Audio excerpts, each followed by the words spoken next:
I have returned.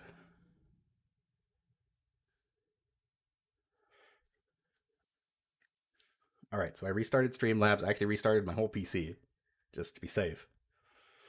Hopefully things work out. Subcount has been updated.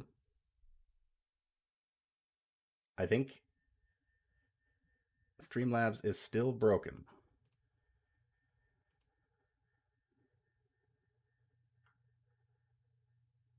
Yeah, Streamlabs is still 100% broken.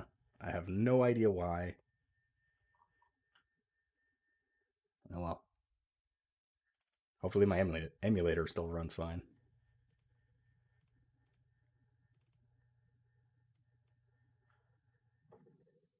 I don't know what is going on with Streamlabs.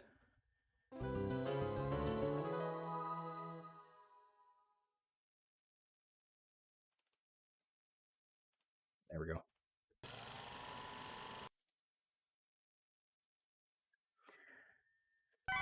Well, not an ideal start, but must be like, oh, I started instead of, I gotta reset. I did game start instead of load.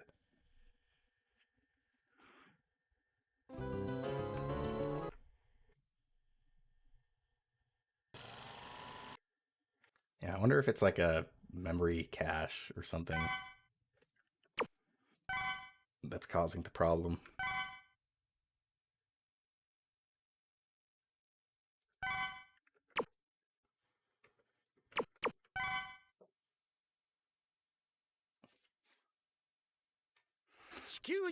Yeah, I know.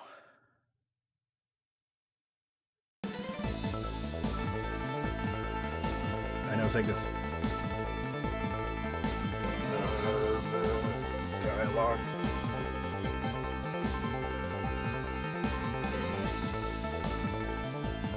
Okay. Another one.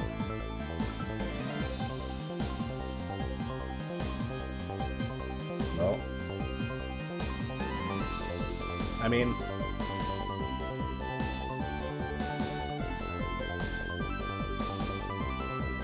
that's not what I want.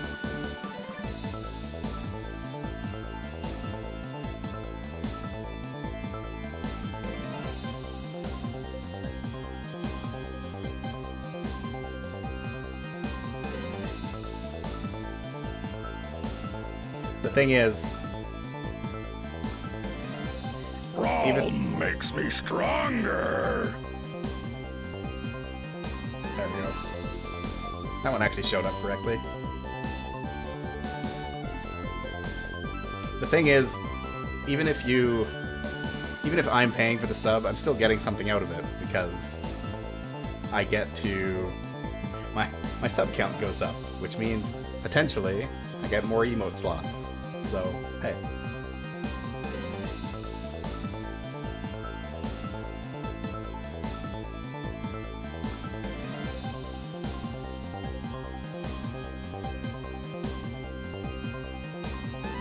Sub count still isn't changing, but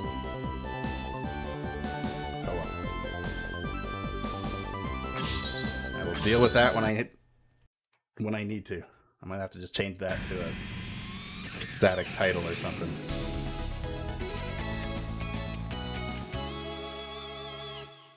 Yeah, it's Commander Yamark, I know.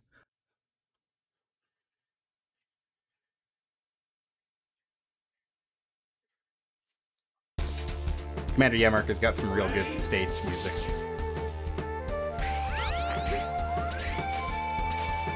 Alia wants to tell us that we can stand on these robots.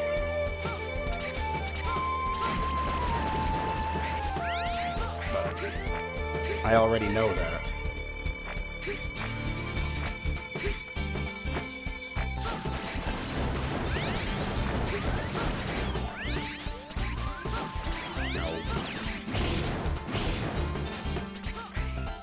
I forgot that I can go over here. Oh, right.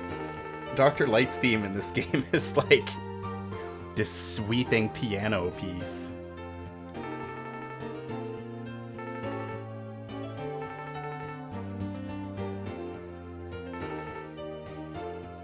must put an end to this nightmare. Forgive me. All I can do for you is give you this armor.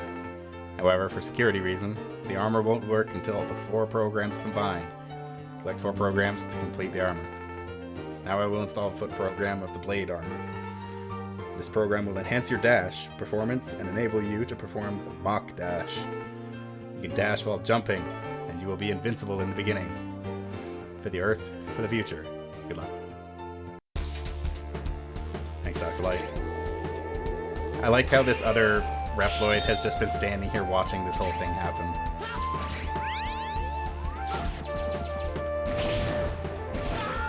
Stop. Get out of here.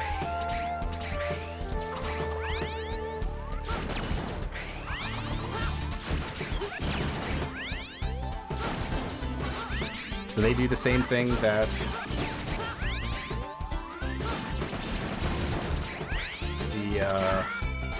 the armors did in the previous game, which is you need all 4 of them. In fact, I think I need the blade armor to get up there. No. Whoa. Oh no, I have upset the slug. Oh god, it's all going wrong.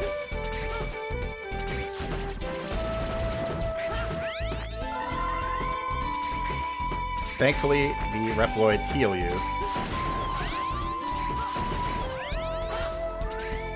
Okay, so the gimmick with the nightmare ghost things, the DNA robots, is that if they get to a Reploid, an innocent one, they will like corrupt them and make them evil, and then you can't rescue them. Is there anything down here? I knew it. I think they also, if you don't collect their souls, yeah, they respawn. But only once. You get something for that too, but I don't remember what it is.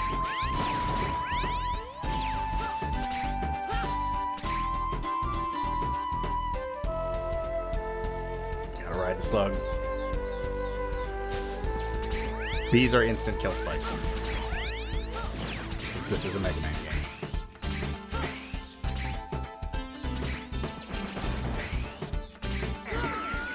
Case in point. I mean, all the Mega Man games are kind of annoying. This one tends to go overboard.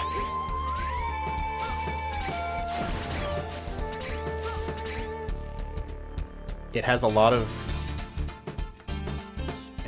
like really difficult set pieces and like leaps of faith.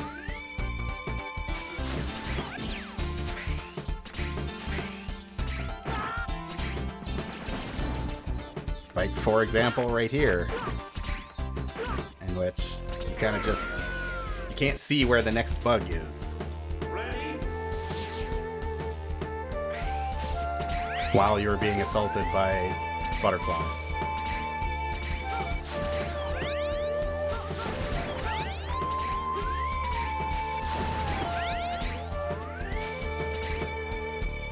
They do give you lots of lives, though. It's not enough.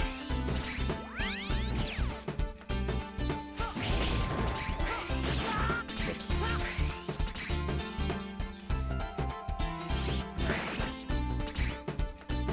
What I wanted, but... What? Sides of spikes are also death. Good to know.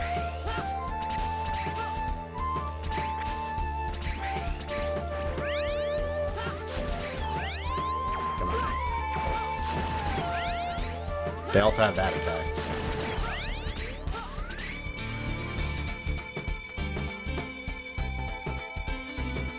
Maybe that's why this game's soundtrack is so burned into my memory, is because it's just a hard game. Oh god, okay.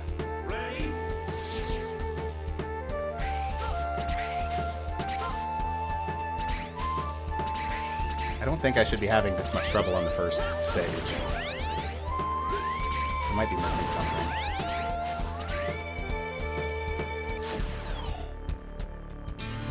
Might also just be worth taking my time. Can't reach.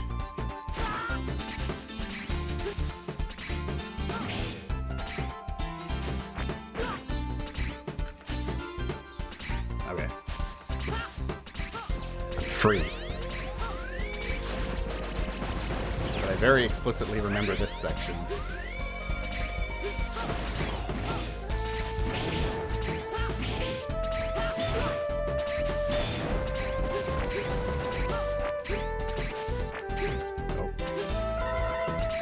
Help you. Want to get over here. Oh.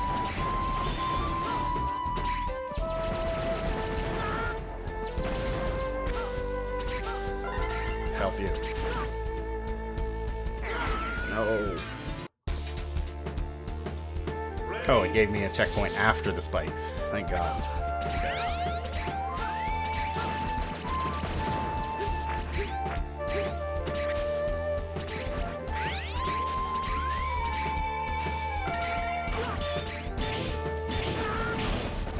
Please. The mantises also just have way too much health.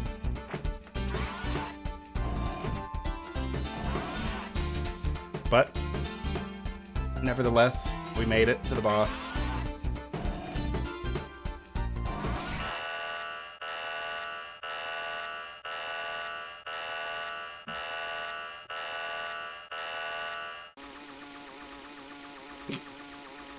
Such a silly noise. You're the Nightmare Investigator. Commander Yamark? Yes, I am in charge of the Amazon area. Tell me, what is Zero up to? You must know something. Zero has nothing to do with this. Stop accusing him. I won't trust both the Maverick Hunter and Reploid Researcher. I don't know what you're thinking. I won't end up being betrayed and deleted. I will delete you first. Yeah, I guess I'm not capturing this in 60 frames per second, so there's gonna be some flickering.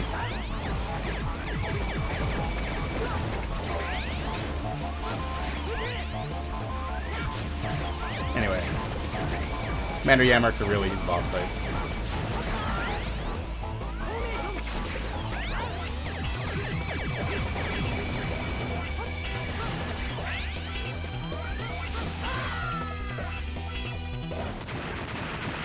As the first boss, anyway. I think this game does the same thing that X5 did and have the bosses get like an increasing amount of health as you go.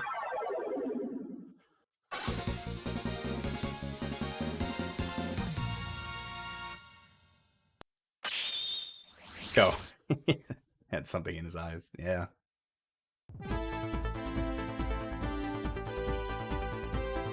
Damage received, 222. My hunter rank went up, though. Found a mysterious item. It's related to the nightmare. Let's call it the Nightmare Soul. Collect the souls to increase ranking. As your hunter ranking increases, you'll be able to equip parts. The higher your ranking, the more you can equip parts. When you achieve the GA rank, you'll be able to equip the limited parts. Unlike the other parts, the limited parts should be equipped at the weapon select screen. Don't forget that you can use it one time only. We got the Yamar option. Dragonflies help you on offense and defense. We are collecting souls, basically, yes. Also, all the Reploids that we rescue throughout the game, they all have names. Here they are.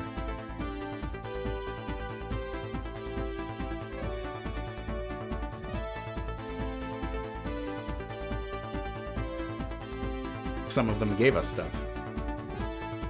Like this stuff.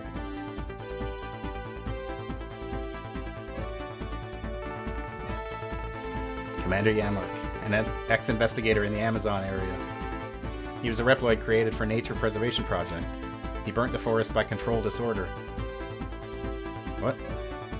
He burnt the forest by control disorder. He wasn't accused of the incident, but someone altered Yammerk's flying system. He crashed and died. He was created by my colleague, Gate.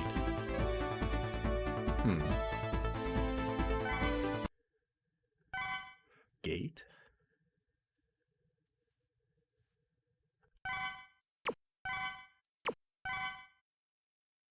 I don't know what was up with the translation in that section, but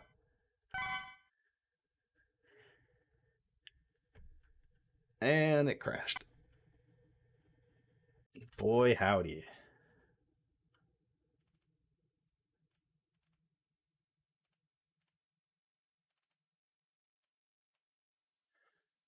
I mean, it doesn't help that I'm using an emulator that's like 15 years old. Because the actual like modern version of this emulator, I can't get to run on my computer. Or at least it didn't work when I tried it. Thankfully, the game was polite enough to crash after I saved.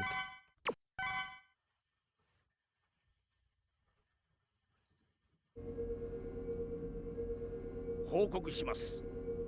早くも調査員が一人。分かってる。例のイレギュラーハンターに倒されたのだろう。未だにいつ作られたかもわからないオールドロボットに勝てないのか。Can't beat that mysterious old robot. アイゾックよ。しばらくあのハンターを監視してくれ。Keep an eye on that hunter for a while. は、仰せのままに。それより、あの実験はどうだ？成果は出ているか？すべては順調に絶大な効果が出ております。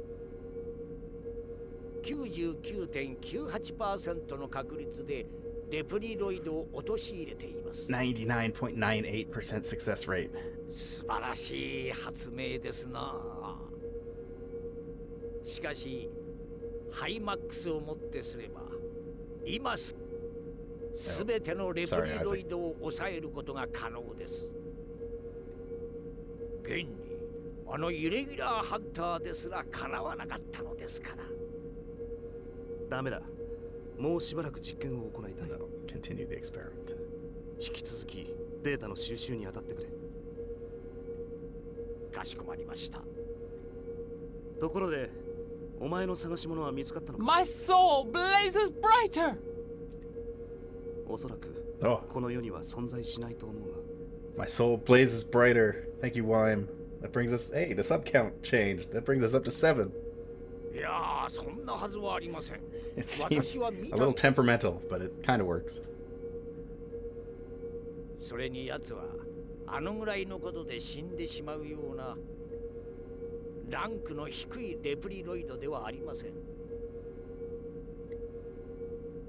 I've always wondered, like, when there is a break in dialogue, like this game has the voice say part of a line and then it says the second part of the line. I've always wondered, how does that translate between languages?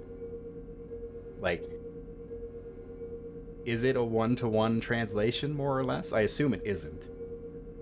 How exactly are they breaking that up in Japanese compared to how that sentence is broken up in English? I've always been fascinated by stuff like that. 生きてるかもしれないが、可能性は低いだろう。必ずや見つけ出してまいります。僕にとってはどうでもいいことだ。Matter to me. お前の好きにするがいい。僕にはゼロの本体など必要ないからな。I don't need the body of Zero. とにかく例の実験と X の監視だけはしっかり頼むぞ。は。Who would have guessed that the Reploid with red eyes and looks like an evil scientist is evil? Oh god, who is next? I don't remember the order at all. I think it's this guy? Yes, it is. It's the museum. Oh, the museum sucks.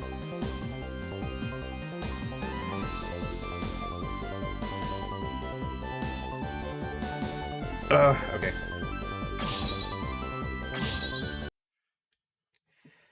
I don't... This is not a game where they're named after. Grand Scarovich, that's his name.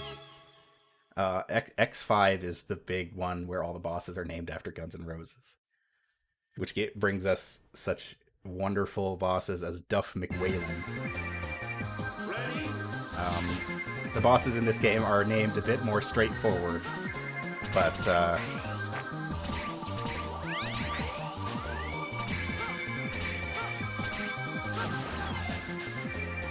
oh, right, that's why this level sucks so much. You have to fight these totem poles.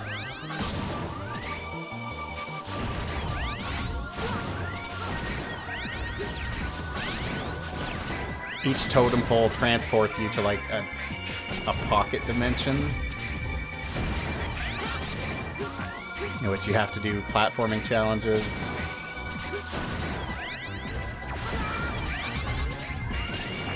And... God, there's so much. Go away. Stop.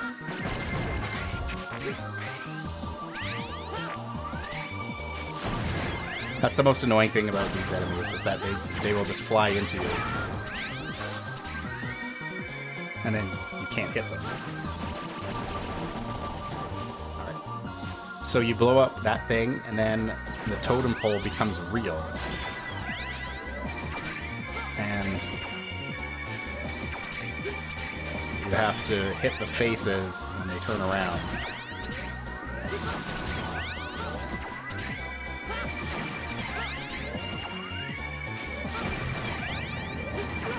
And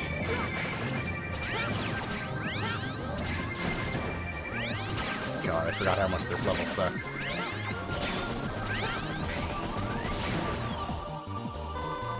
Yeah, so at the end of Mega Man X5, Zero dies. Like, for good. And he hands down the Z-Saber to X.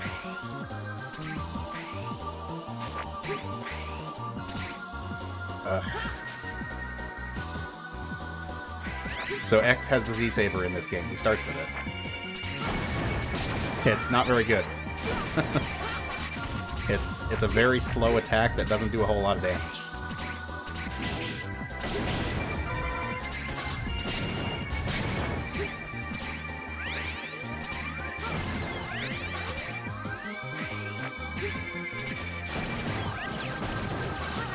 I would say that there are levels in this game that don't suck. They're still hard. Like all the levels, I would say all the levels in this game are hard. Where am I supposed to go?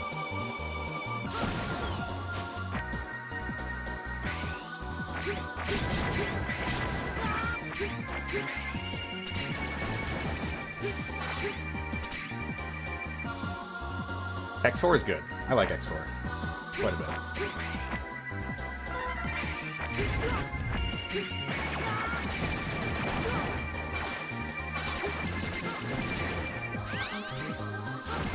Okay. Now we gotta fight the totem pole again.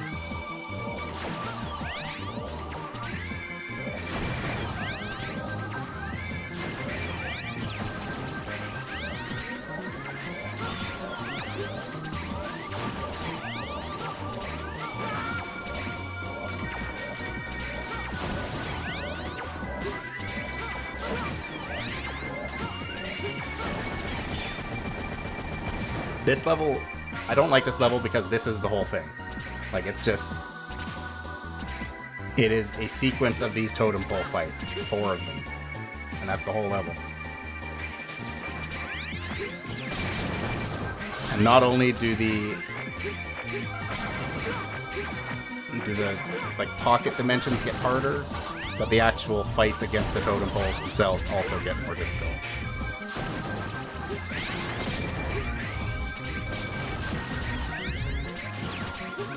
With the last one being particularly egregious.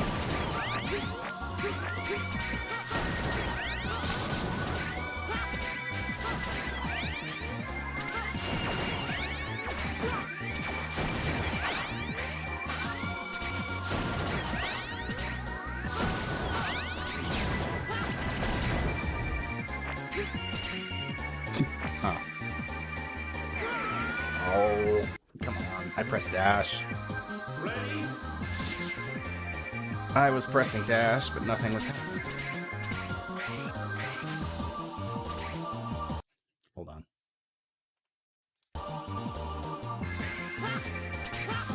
I can feel the game starting to lag. No, maybe not. Felt like it. I have a feeling I'm gonna end up crashing soon.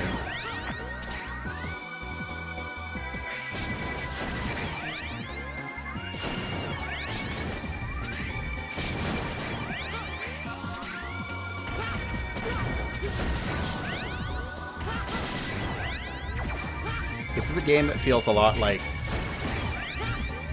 you're kind of just expected to take damage. No. Worth it.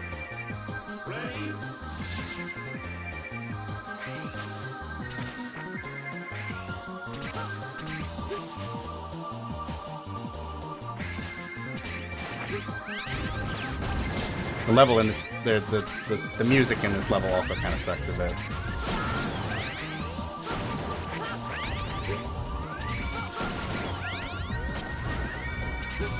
Which is weird, because a lot of the music in this game is quite good. There are some real bangers.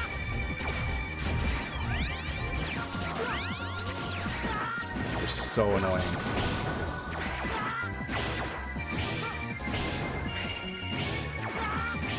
Stop.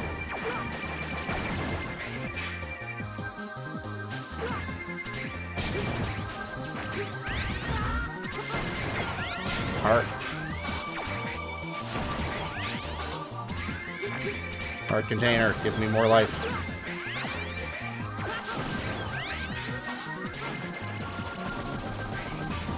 More life means I can do this longer.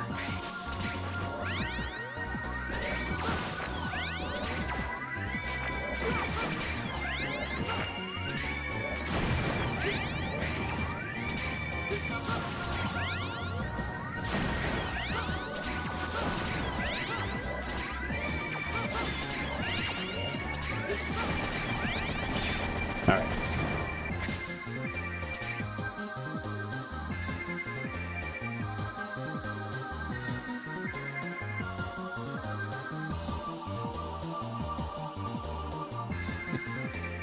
Alright.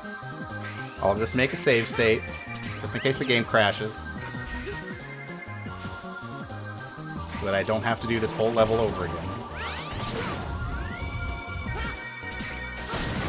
Oh no. My man needs help.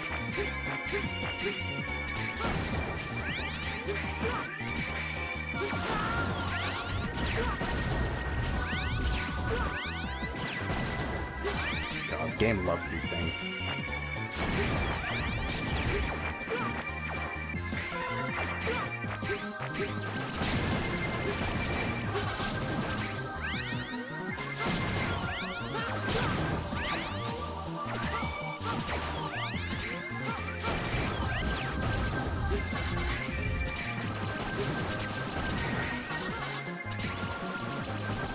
Okay.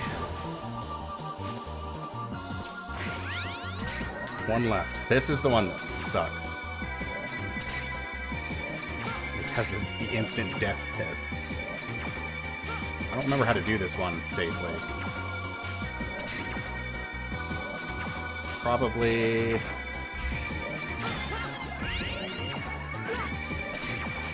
Ah.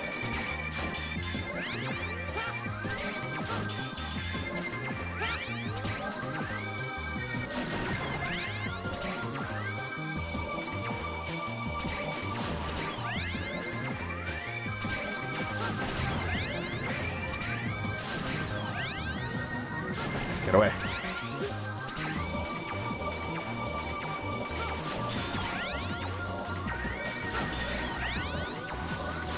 No. Stop.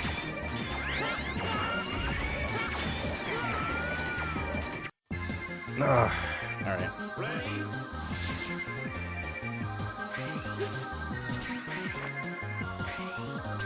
Oh yeah, and there's only one checkpoint and it's halfway through. Oh, but that totem pole has been dealt with already. which means I'm going to do a save state there instead.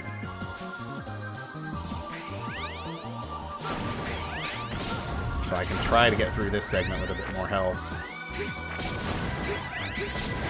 At least I don't have to save the Reploids.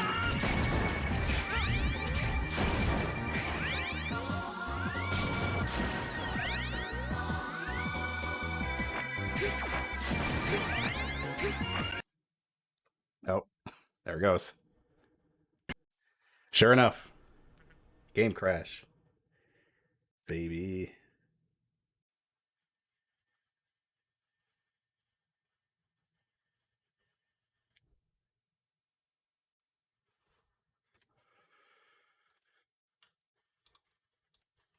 Thankfully, I went ahead and did a save state.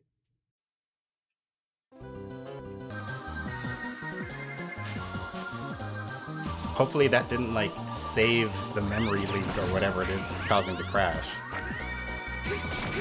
Oh, that's right. These pocket dimensions are also slightly randomized.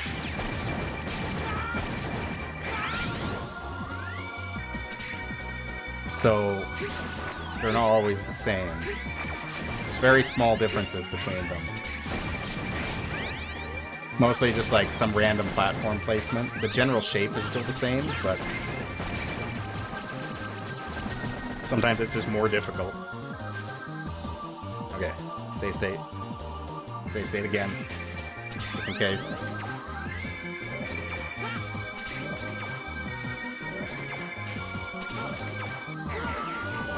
No, I refuse.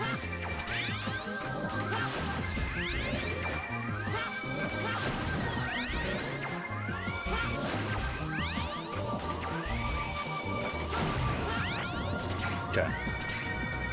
No, get away. Gotta take damage to save time. But I can stand right in front of them and be A-okay. Now I remember. It's all coming back. Okay.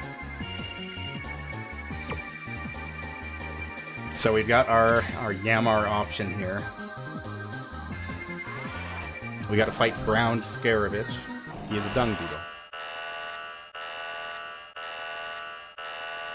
Why does he work in a museum? The answer is Yeisha. Ground Scaravich. You must be the burglar of ruins. What? What? You must be the burglar of ruins. What are you doing here? Well, well, well. What have we here? Why, it's Officer X. This is horrible. Why do I have to face someone like you here? Be a smart Reploid and give me the information on the nightmares. I'd rather just see what DNA data you have. Okay.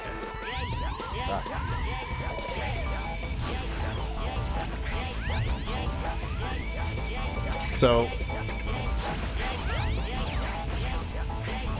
our Yamar option is the same thing that Commander Yamar had.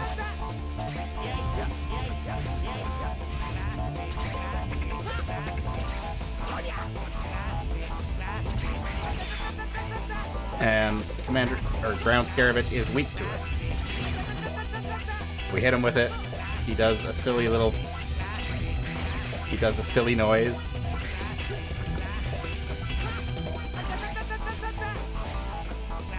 And he starts pushing around larger rocks.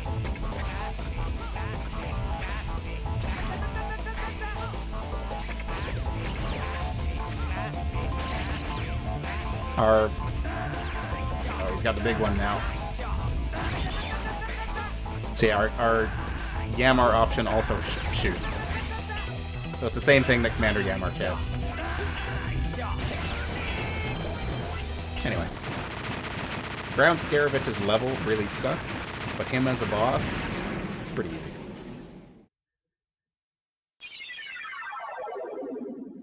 He does have an attack where he will, like, kick his ball of dirt at you. It's still really easy to dodge.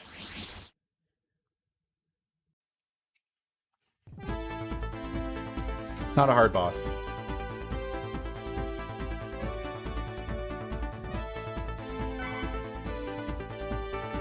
Ground dash. Crush certain types of rocks with this. Okay. We rescued Gold and Ulta. Some of the bosses have very silly noises in this game.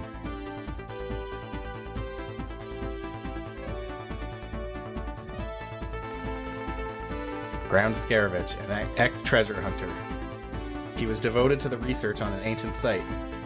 He also had lots of research data on ancient robots. Gate took care of Scaravich in exchange for the ancient data. Gate improved his knowledge from him. Then Gate had him go to a forbidden area.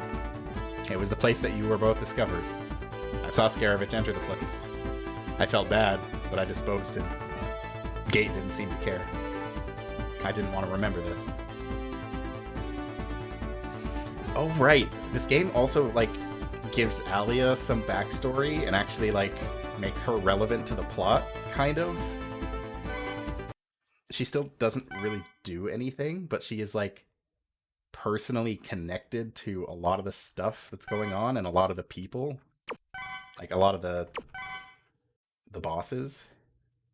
It's weird.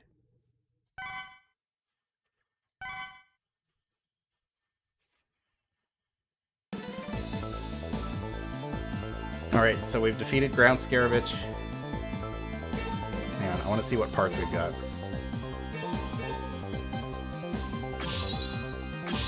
So we can only equip one part. Speedster, Super Recover. I'm going to put on Rapid Shot. These are all the Reploids in each stage. It gives you a complete list of everybody, so you can tell how many you have missing. Oh, and if one of the Reploids gets corrupted, I'm pretty sure they are gone forever. If they get corrupted and you finish the stage, they're dead forever, permanently. You cannot save them. If they had an item for you to get, it's gone. So, rescuing the Reploids is like high stakes.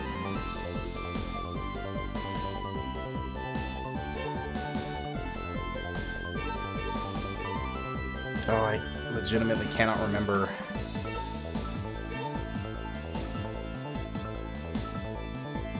I legitimately can't remember who is next. I don't remember what this... Okay, I'm gonna go back to Ground Scaravich's level so that I can see what weapon we got. And then that might jog my memory as to who is next. Who's weak to it, because I honestly can't remember. Ready?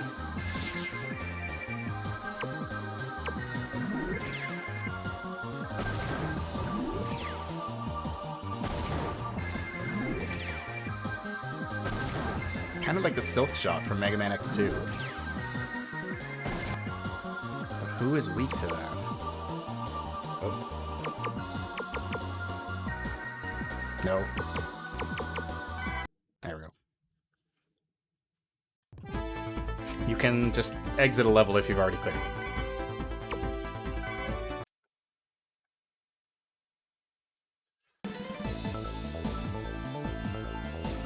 Who's weak to that? I think it might be Metal Shark Player, actually.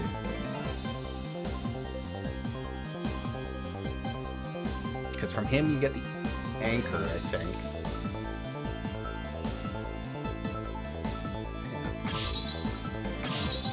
I'm pretty sure.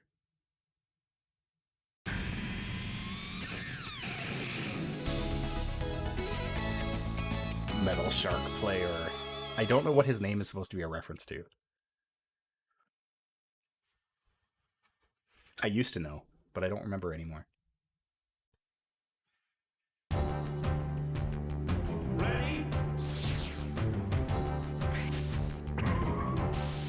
We got the ride armor.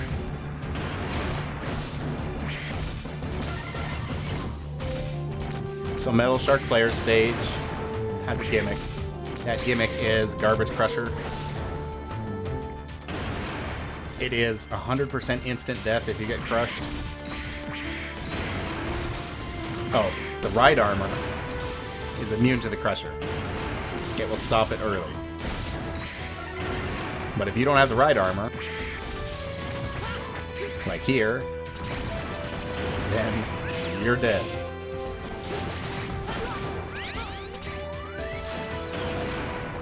Metal Shark player, tactical espionage action.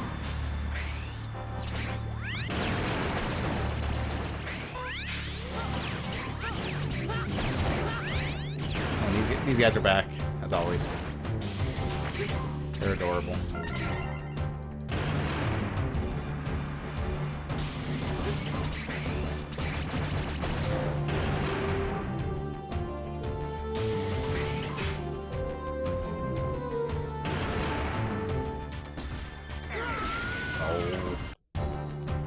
I stopped ducking.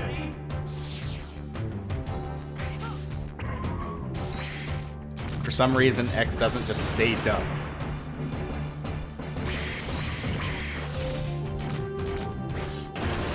He insists on standing up and crushing himself between the ceiling and the floor. X might have some things he needs to work out. Oh, nope.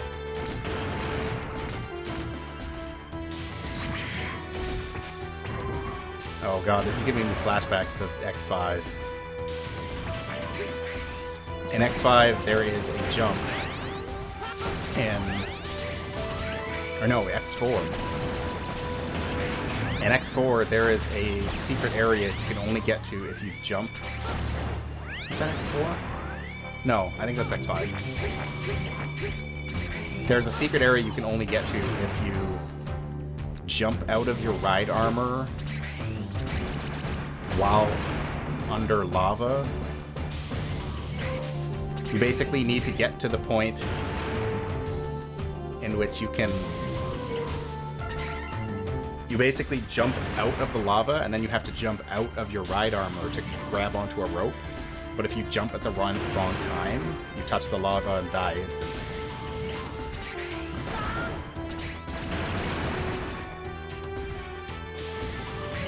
And when I streamed it, I was on that section for like half an hour.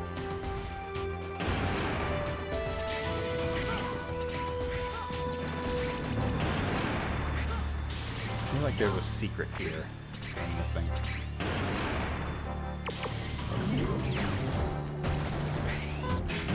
So those big brown blocks we can destroy with Brown Scaravich's ability.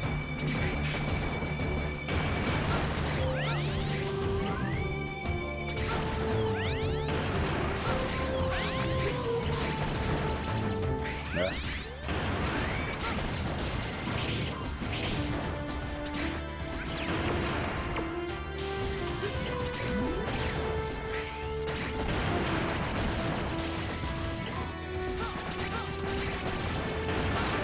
I don't think we can destroy the purple ones. No. We need a different ability for that. Nope, I'm dead. Ready? I think the thing about this game isn't so much that it's really difficult, but there's a lot of levels that just have instant death traps.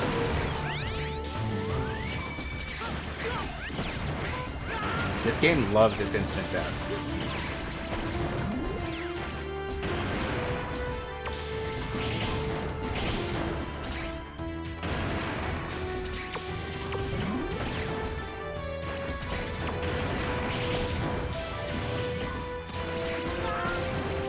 I don't know why those guys are immune to it.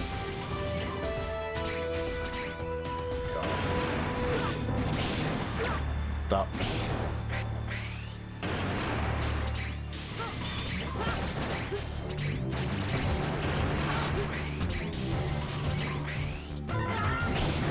Into the pit with the boys.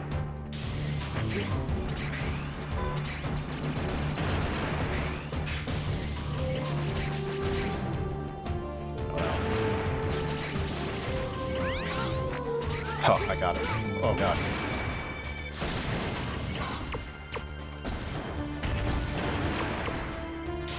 didn't think that stack of bricks was that high.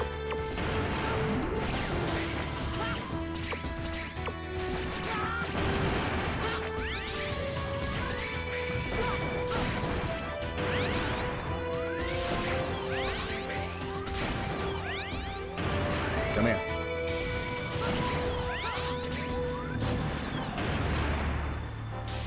Welcome back, spider.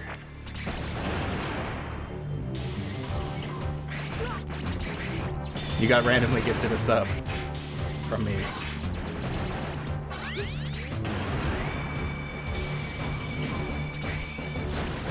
Oh. I'm out of here.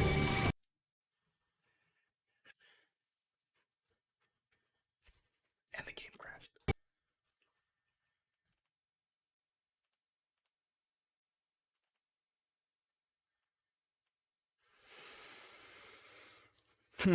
I don't know why this game insists on crashing so much.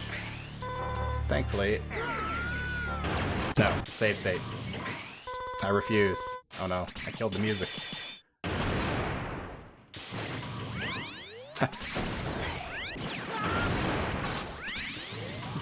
I've murdered the soundtrack.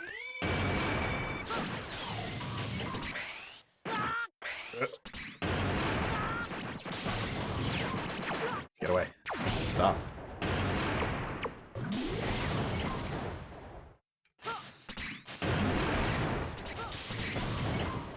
More secrets. Oh.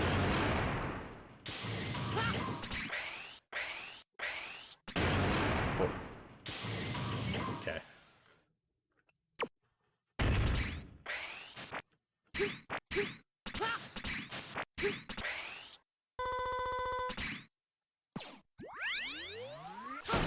This is kind of disconcerting with no music.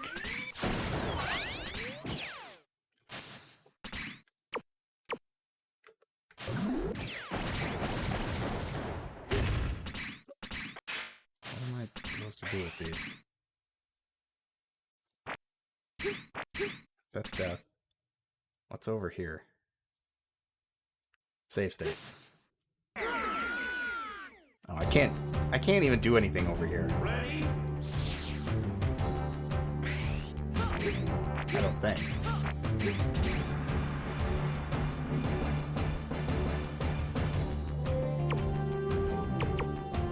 Oh, the music's back.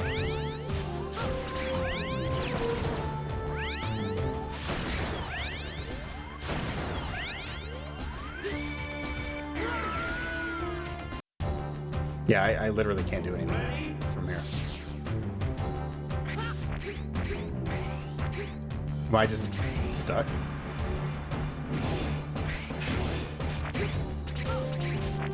For real, game? You gonna do me this dirty?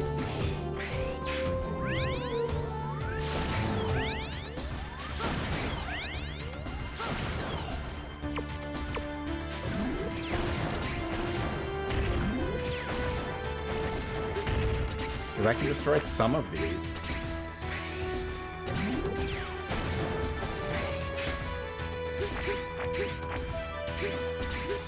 This one's just respawn.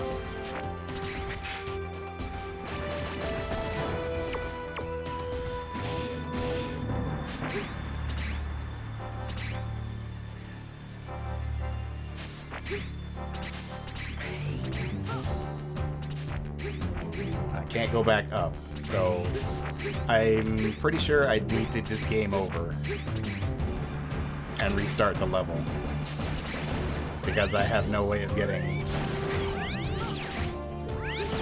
across here. I wasn't supposed to do this unless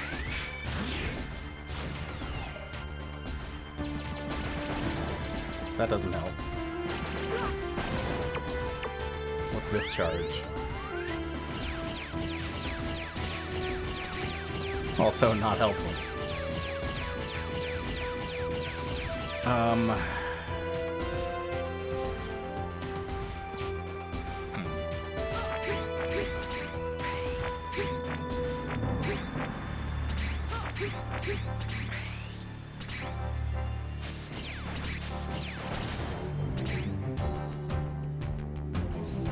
trying to think of a way that I can deal with this. Oh, wait.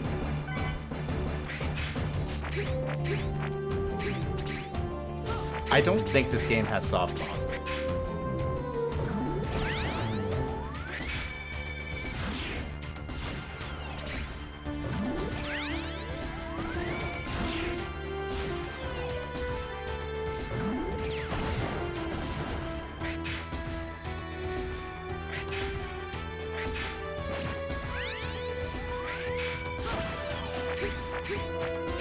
Because I needed this power to get over here.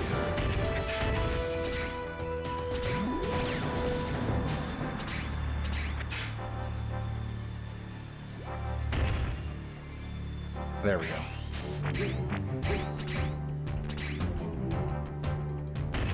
If I'm right next to them, then I can dash into them and hit them.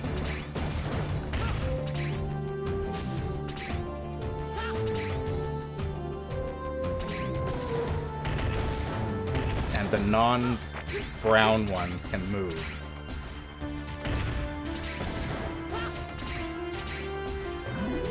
Whoops. Wait, no, that's not right. How am I supposed to do this?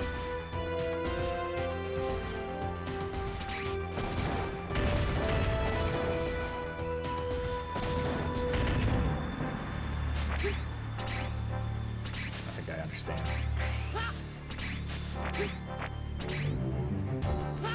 I may have screwed this one up. Hold on. Hold on. Let's try this again. Ready? Because there's something weird going on.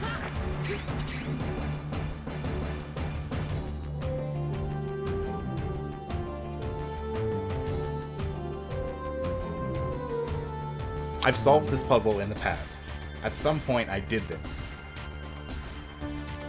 But God only knows if... But I can't remember it.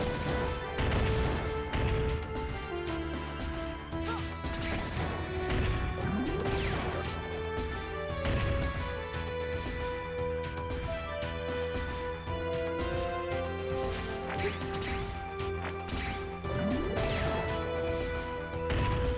No, that's not right.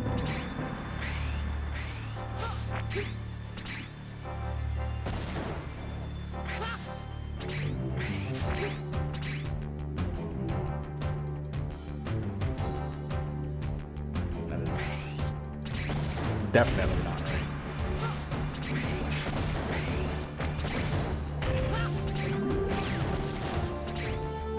Can I push? No. Okay. Load state. Gonna save right here.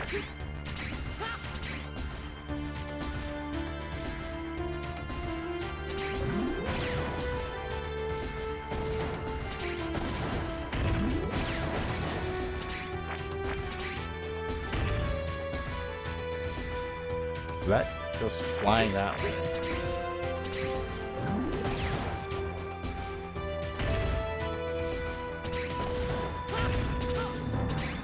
And that blue one respawns.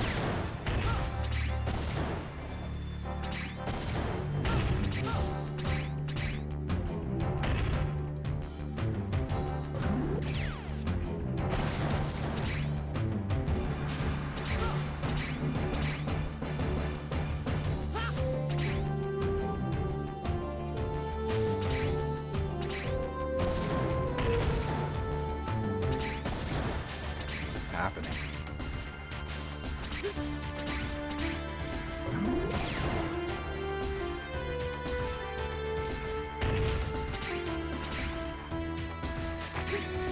That one respawns too. What? How do I solve this puzzle?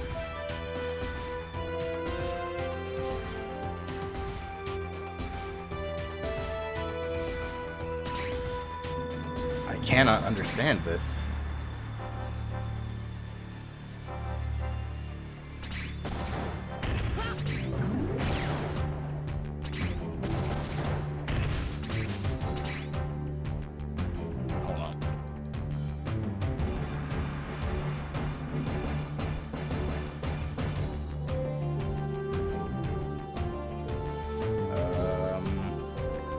I gotta look this up.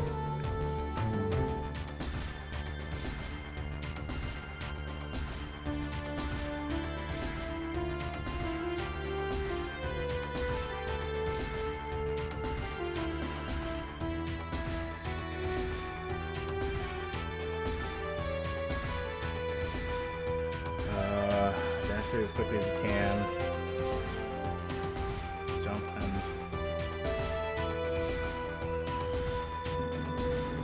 Jump and mock dash across to reach the capsule. Can I do that?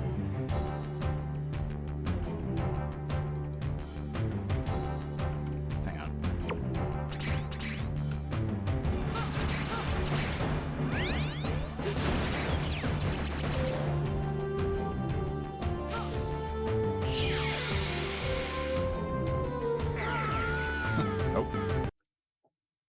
Oh, I killed the music again.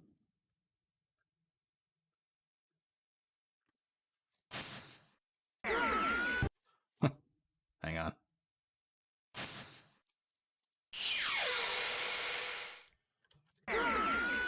No, I still don't have my dash. Ready?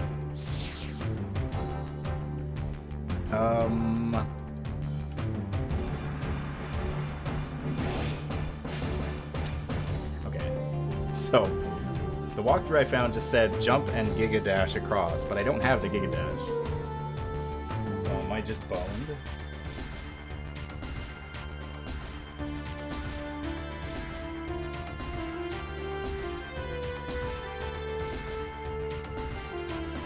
Let's see.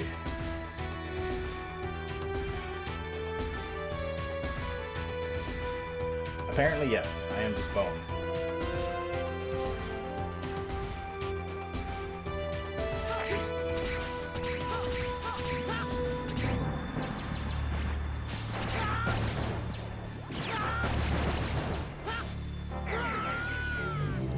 You need the other armor set in order to get over here. And since the game checkpoints you here, you just have to game over and then do the level over again. Game design, baby. There might be a way to solve this, but out of the two walkthroughs that I found, both of them are just like, use the hyper dash. And they don't mention anything else. So...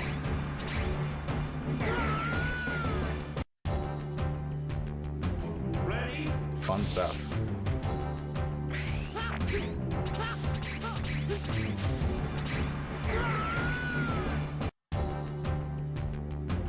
There's gotta be a way to do it.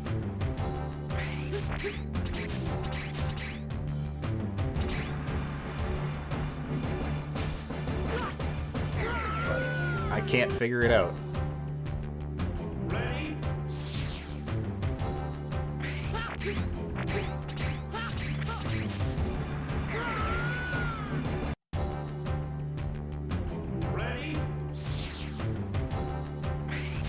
Why else would it? Because all you need is to have beaten ground Scaravenge to get into this area. And then the game checkpoints you here. So... I don't know. No! Why? Why would it... Why? Why? Why would it checkpoint me in the same spot if I game overed?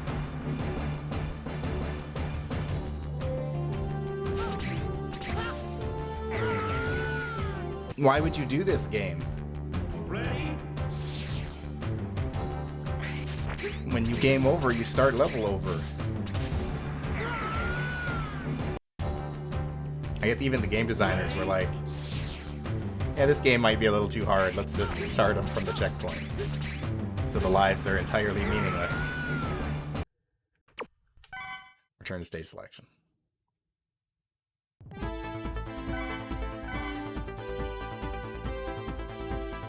My hunter rank is up to SA now, somehow.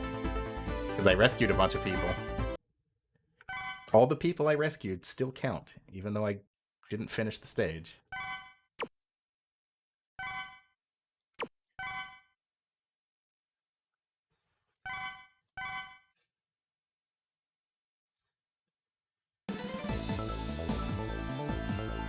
Let me see if that's even the right boss I'm supposed to be fighting.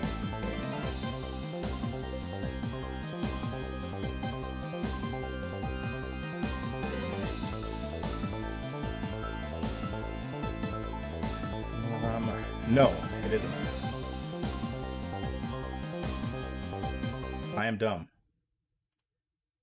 Okay. Bye. Bye, emulator. I wasn't even tabbed into you. You just crashed on your own. You weren't even the focused window. Get back here. I'm not done. Oh no. The music. Okay, we're fine. Alright. So I was wrong. Metal Shark Player is not the next boss. He is like 4 more bosses from now. The next one that is weak to Ground Scaravich is actually Blaze Heatnix, who is a phoenix and has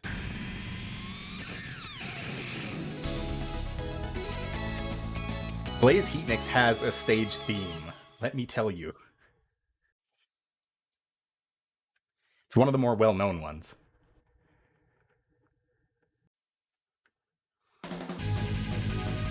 Ready?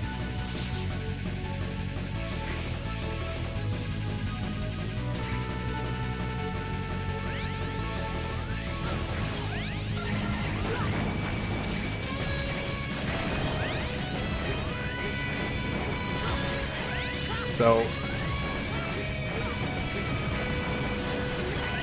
this level is also really hard.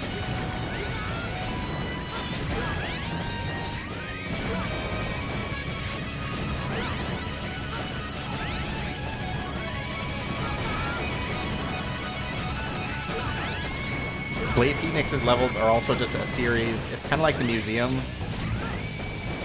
where it's just like a series of, in this case, they're mini bosses, I guess. They're all just this thing that has a ton of health. It's hard to dodge.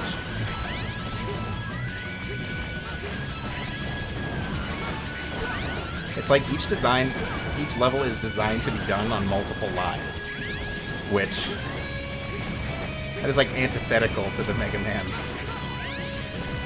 process.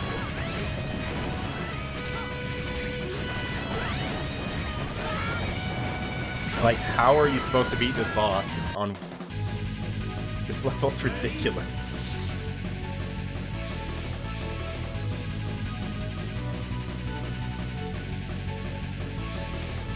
Well, no. See,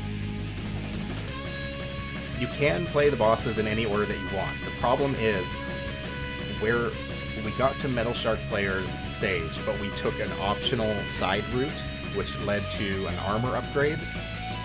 So, if I hadn't taken that route, I would have gotten to the boss and everything would have been fine. The problem is, it checkpointed me in that space in which I was apparently soft blocked, which is like a big no-no. I have never seen a Mega Man game that does that. It never checkpoints you in side areas like that. It always checkpoints you before you get there.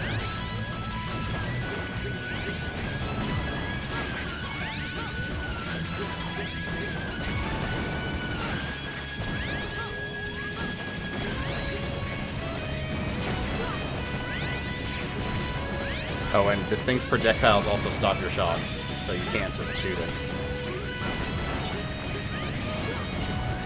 God, this sucks. I hate this stage so much. I think you have to fight like 3 of these.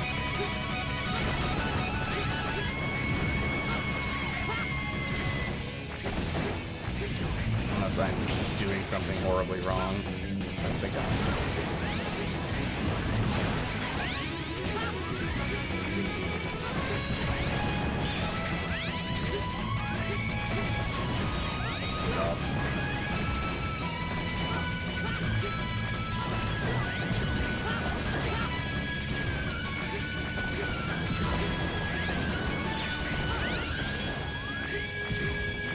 think my reflexes are as good as they used to be either.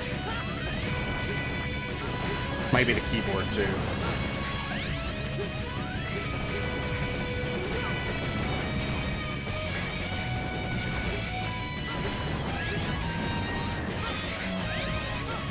Why does this thing have so much health?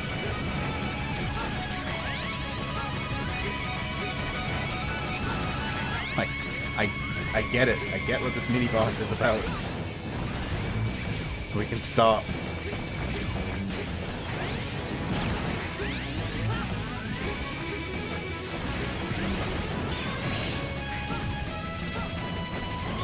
Maybe it's just weak to the Z-Saber.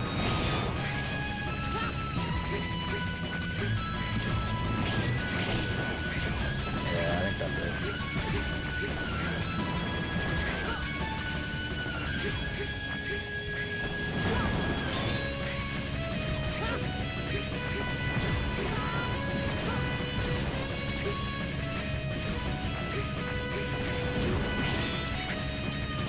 Not really.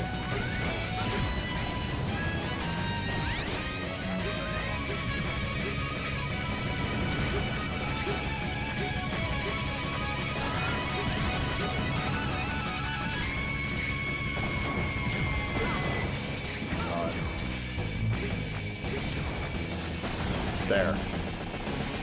You're dead. Let me move on to the next part of the stage, please.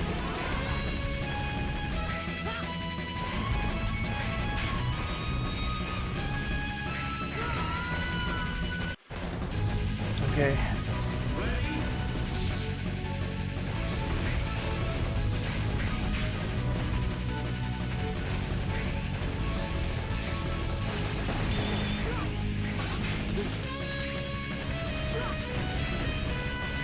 Oh, so getting crushed upward only hurts. It doesn't kill.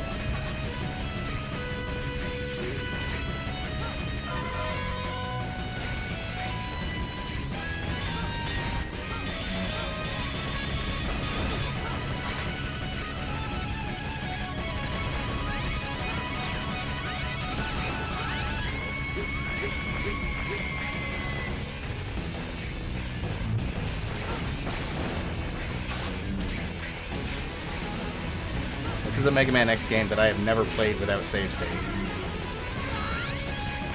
For obvious reasons. No.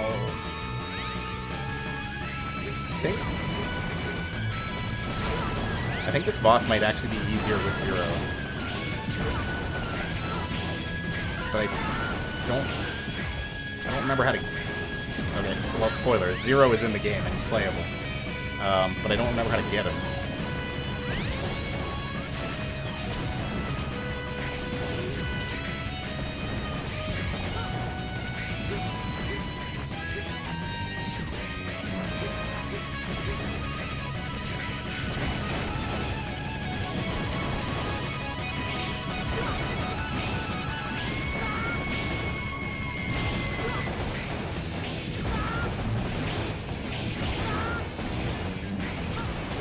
This doesn't feel right. This doesn't feel familiar to me. I don't think I've ever done this as X before.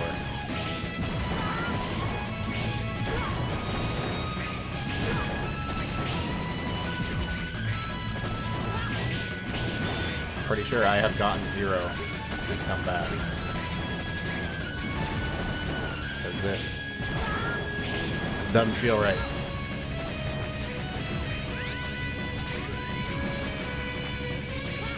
I'm almost done. I'm done with this game.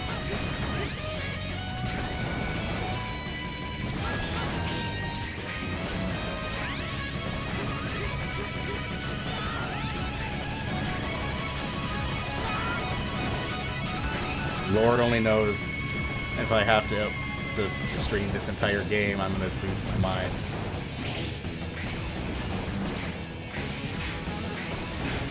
Although I will definitely look up a walkthrough and how to do this properly, because I've played through this game and I've beaten it, but I have done so with Zero. I've never done it with X, because I'm pretty sure it's way harder.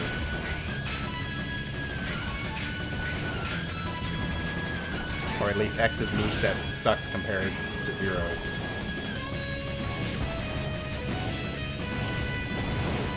God. You gotta love bosses that have hard points that you can only reach in specific intervals.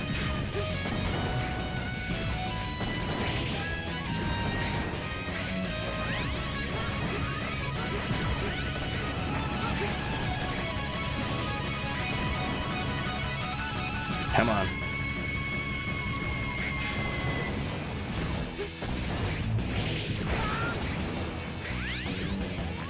It's a good damage.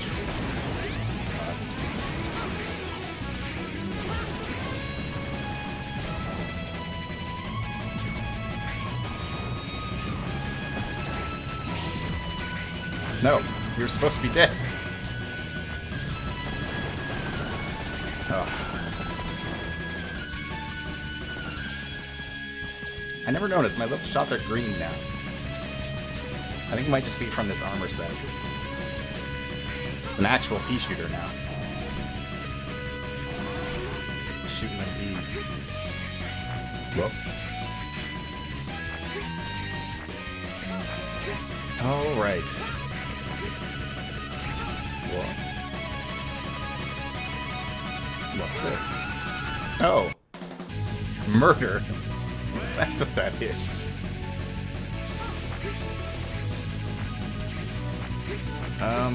Okay. Let's save. So I'm pretty sure these two doors will lead to the same thing, but in a different arena.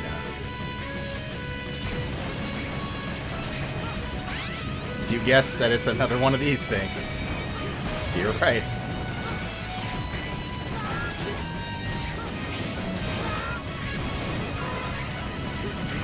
With additional mobs. Why not?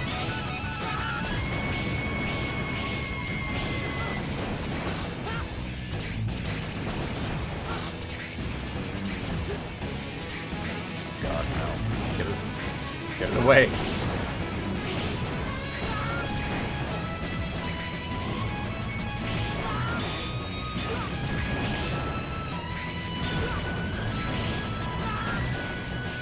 And the worst part is that you can't just...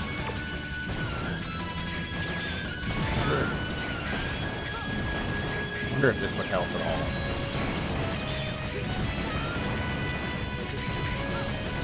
The projectiles, anyway.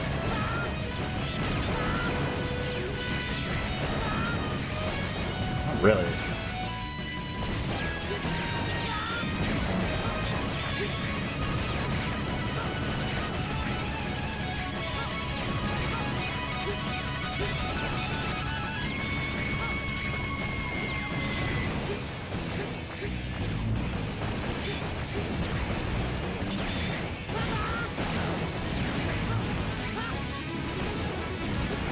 Of course, just endlessly respawning enemies.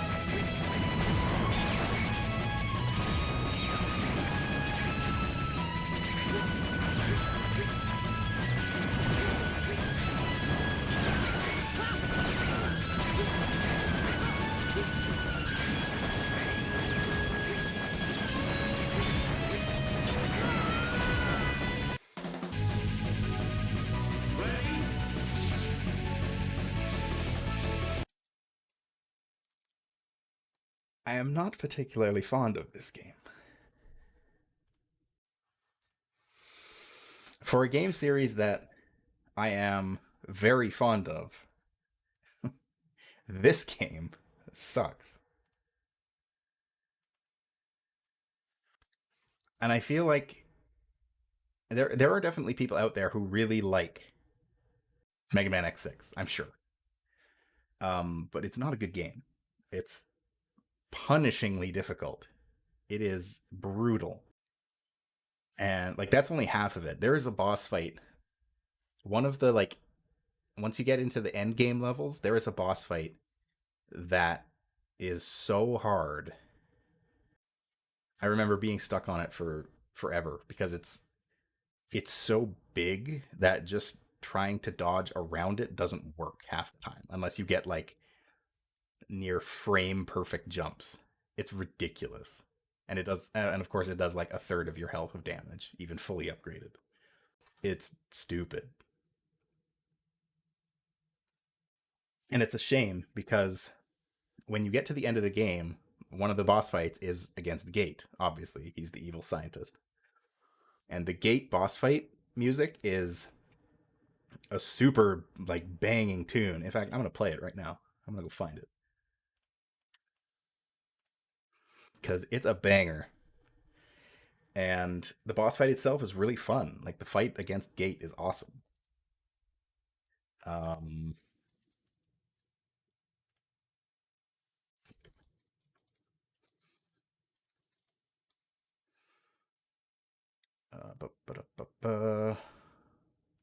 This one. Turn volume down. All right. So this is the music that plays when you fight Gate in his boss fight. It is super. It's just rad.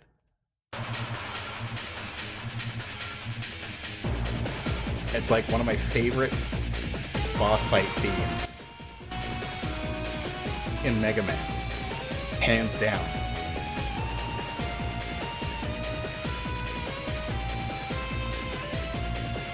The music in this game is so good, but the game itself is so bad.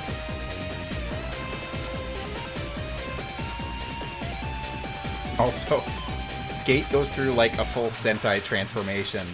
He like, his lab coat turns into a cape and he gets golden armor and he flies around and shoots energy balls. It's amazing.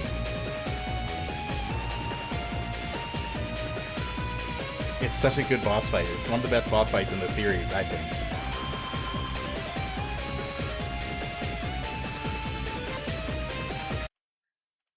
Next to like X versus Zero and Mega Man X5, I think it's one of the best boss fights in the series, hands down. All right, I'm gonna take a brief break. I gotta go to the bathroom. I'm gonna grab probably some water. So I'm gonna do that. I'm gonna put us on to be right back,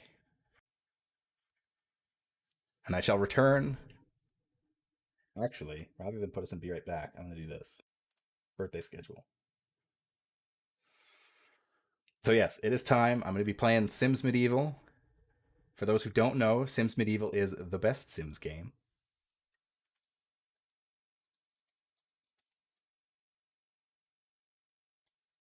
And yeah, I will be back in a few minutes and we'll get that started. In the meantime, I'm going to throw some music on.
I was so close. I wanted to stop it before the next song played. Anyway, I'm back. I have water. Gotta stay hydrated. So yes, it is time to jump into Sims Medieval. I'm excited. I've been meaning to stream this game for a long time because it's by far my favorite Sims game, and I think it's the best. It's certainly underrated, but I just never really had a good reason to stream it. I didn't have a good gimmick, and I didn't know how long it would carry through. So I figured this is as good as opportunity as any. It's, for those who don't know, Sims Medieval came out right after Sims 3, and if you're anything like me, you saw this game come out and thought to yourself, wow, EA is really just trying to cash in with this cheap garbage. It's a Sims game, but in medieval times. Ooh. Then if you're anything like that, you'd be wrong. Because that is not what The Sims Medieval is. It is, but it's very different from a regular Sims game, which I will get into. So I'm going to go ahead. I've got someone waiting in the wings, so I'm going to go ahead and give them a call right now. Yeehaw. Hello and welcome. I'm the candy arachnid, that's me. You sure are. Damn. Real shit? Yeah. So Let's see this game. Have you ever seen Sims Medieval before? I have not. Okay. I had assumed just exactly the thing that you just said on stream. Oh, it's The Sims but medieval, but clearly there's something more to this. It's a weird game. Okay. So I gotta change my game capture back. I'm also, Auto. if I may say, by the way, very happy birthday to you. Thank you. And I am taking this opportunity of hanging out and watching you play to also work on your special birthday drawing. Excellent. A character that unfortunately will not be able to appear in Sims Medieval because there is no blue skin color. Unfortunate. Okay.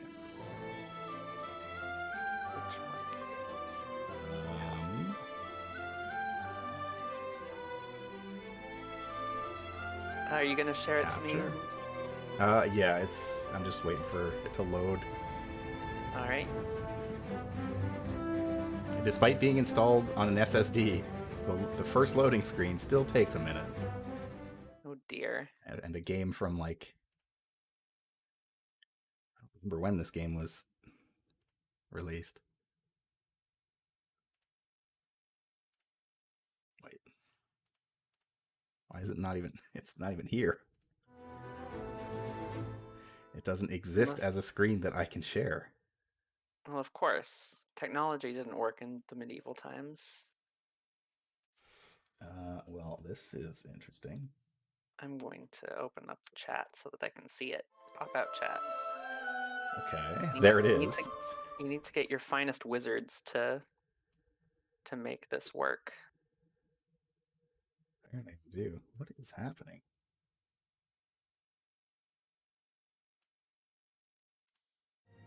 What is happening with this game?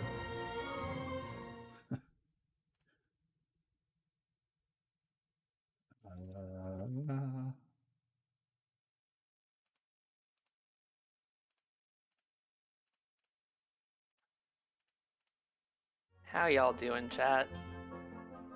Y'all wishing my friend Zara a happy birthday? You'd better be. I appreciate it. I'm also very confused because this was working like 2 days ago. I think I just need to reset this.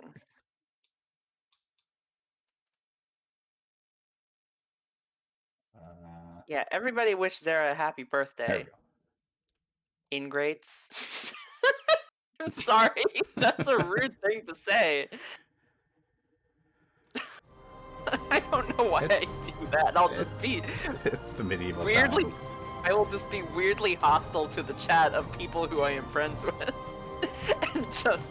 and just be like, "Fuck all of you," even though they are my friends. There we go. okay. I had to change it to windowed mode, but it works. I can see.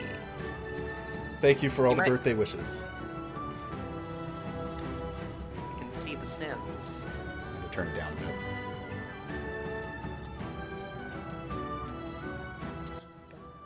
Oh, I can already tell this is medieval because of that lute music. Should turn the voices up because everybody loves Simlish. Ooh, does medieval Simlish sound any different from modern Simlish? Not really, got- but you can tell that some people have like English accents. Do we have ye old Simlish? I think the best part is that yeah, you can just tell that some of them have English accents somehow. That's good. It translates That's into Simlish. That's intensely good.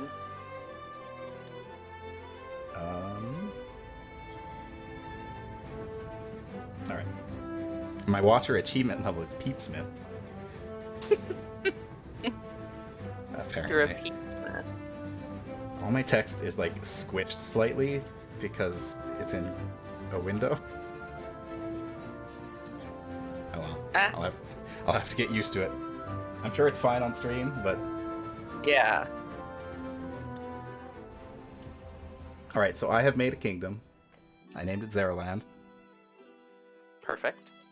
I have Maryland. been It's very sepia. I've been playing a bit, so I filled it with several characters already. Spider, you might recognize. The knight is Sir Dragoon, Oh. who was a character from our 4E campaign. And Kadok disappeared. I remember. Yeah. Oh yeah. The robot knight. Yeah. He is supposed to be a robot, but in this he's just a big guy in armor. Yeah. That's basically the same thing. Um, Knights were the robots of medieval society. Yeah. Our spy is Lily. There she is. There's There's our good nymph girl. She does have green skin, but the only way that you can actually you can't add more skin colors to this game, so it ends up replacing the skin color. So there's Oh. also just a bunch of other people around the village who are also green. Well, you know, we got a bustling dryad community here. Yeah. Here in Zeraland. Our wizard, who I haven't actually played as yet, is Valna, who is my magic OC. She's an elf. Oh, nice. Or she might be an Eladrin. I can't remember what her original incarnation was. Excellent. Who else do we have here? The tavern. I've got Ali, Troubadour Ali Greto. This was her Lich Queen form when she was still just a bard. And I think that's all I've got so far. Oh, and of course. Are you gonna be? Sorry, what were you gonna say? I was gonna ask if you were gonna add any of your anti-heroes characters in here. I haven't yet. I've been trying to keep to like the newer ones. I don't know. I could probably add some because we can still add a merchant once we get a market, a blacksmith, a healer, and then either a Piteran priest or a Jacobin priest. We only get one. We get one or the other, I think. Maybe you can have both. I can't remember. I mean, that's grounds for a holy war if you got two of them in there. I A think. little bit. Oh, and of course we have our queen, who is. I didn't really have an OC that I was like, yeah, they're like a monarch. So I went with the leader of the nymph society that I came up with, whose name is Maya. She is a sylph who is very prim and proper. So she's around. She sounds rad. So all of these people are in our kingdom. The thing is, we don't play as all of them at a time. The way that this works is you basically build your kingdom piece by piece, by getting resource points, and then you can spend your resource points to build buildings. That changes like the stats of your kingdom, which then you do quests to increase the actual value of those stats. So the buildings increase your maximum value, and then the quests increase the actual value that they are. Interesting. It's a very weird game. So basically, the whole game is about completing quests. There's also the thing going on about war. Don't worry about that right now. Why is this a Sims game? I don't know. Like, it has a lot of RPG elements to it, but it's also like a life simulator. Like, it's got the Sims parts to it, but you're also like doing stuff. You have things to do and to accomplish, and there's a story being told. You're playing sort of a very light version of Crusader Kings. It seems basically, like. Yes, that is a good way to put it. You're playing like my first Crusader Kings at this moment, and that's interesting. I can only assume they just like EA was like, we need the Sims name on this. Mm-hmm. Well, funny you should say that, because one of the missions we can accomplish is royal assassination, which actually kills the monarch. It says right here, seriously, you will permanently kill the monarch in this quest. Incredible. That is great. I love that. Basically, you play a kingdom until you run out of quest points, and I think you have a certain ambition that you need to accomplish. This is like the beginner one, so it's really easy.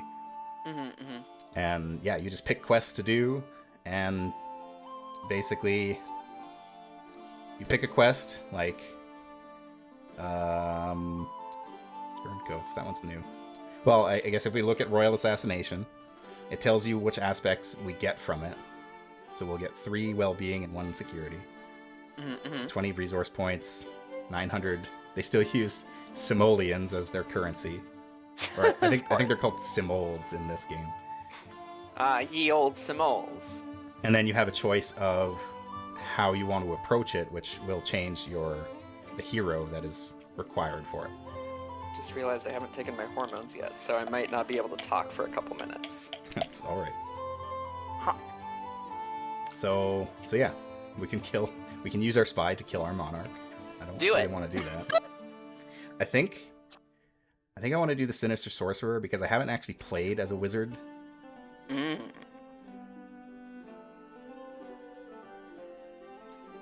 Secondary hero blacksmith. Oh, and then there are some missions or some quests actually end up having more than one hero, and so you do actually play more than one person at a time. That sounds like fun.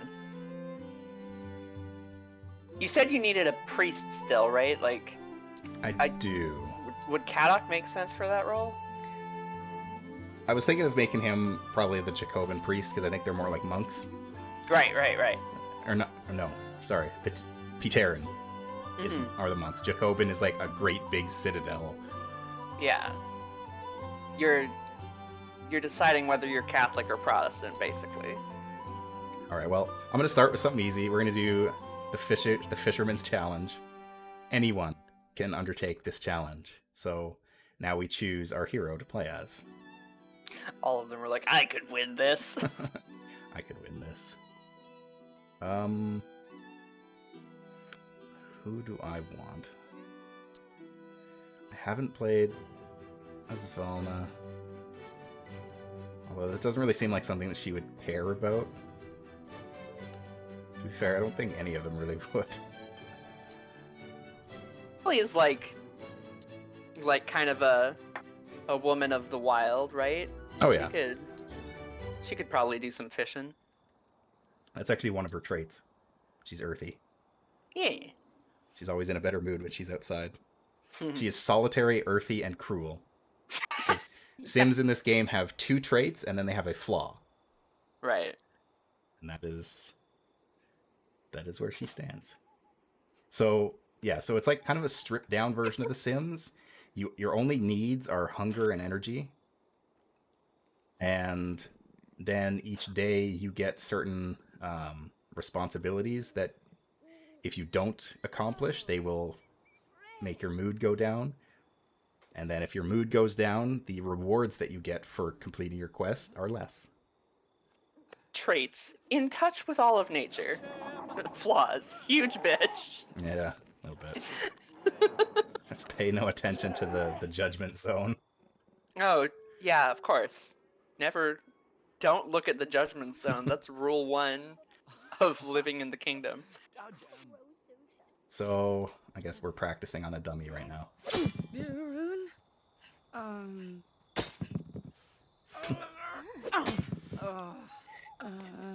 You can actually, like, duel and fight other Sims. And depending on what your skills in fighting are, you may win or lose, depending on stuff. It's like a little mini RPG with life sim. You can check on everybody else. There's Ali. Performing on stage. Doing her thing. So every time that you start a new quest, you always have your quest objectives here. So it's saying... Why did everything speed up?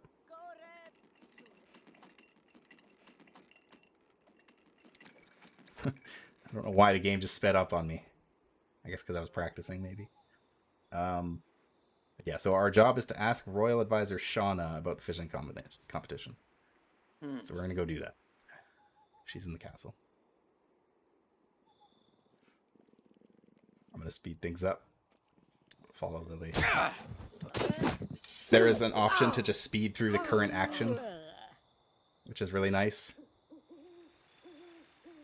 It'll just take you to the end of whatever they're currently doing. All right. Are you interested in the competition? Anyone can enter. Anyone who hasn't already won, that is. $100. Wow, Lily is loaded.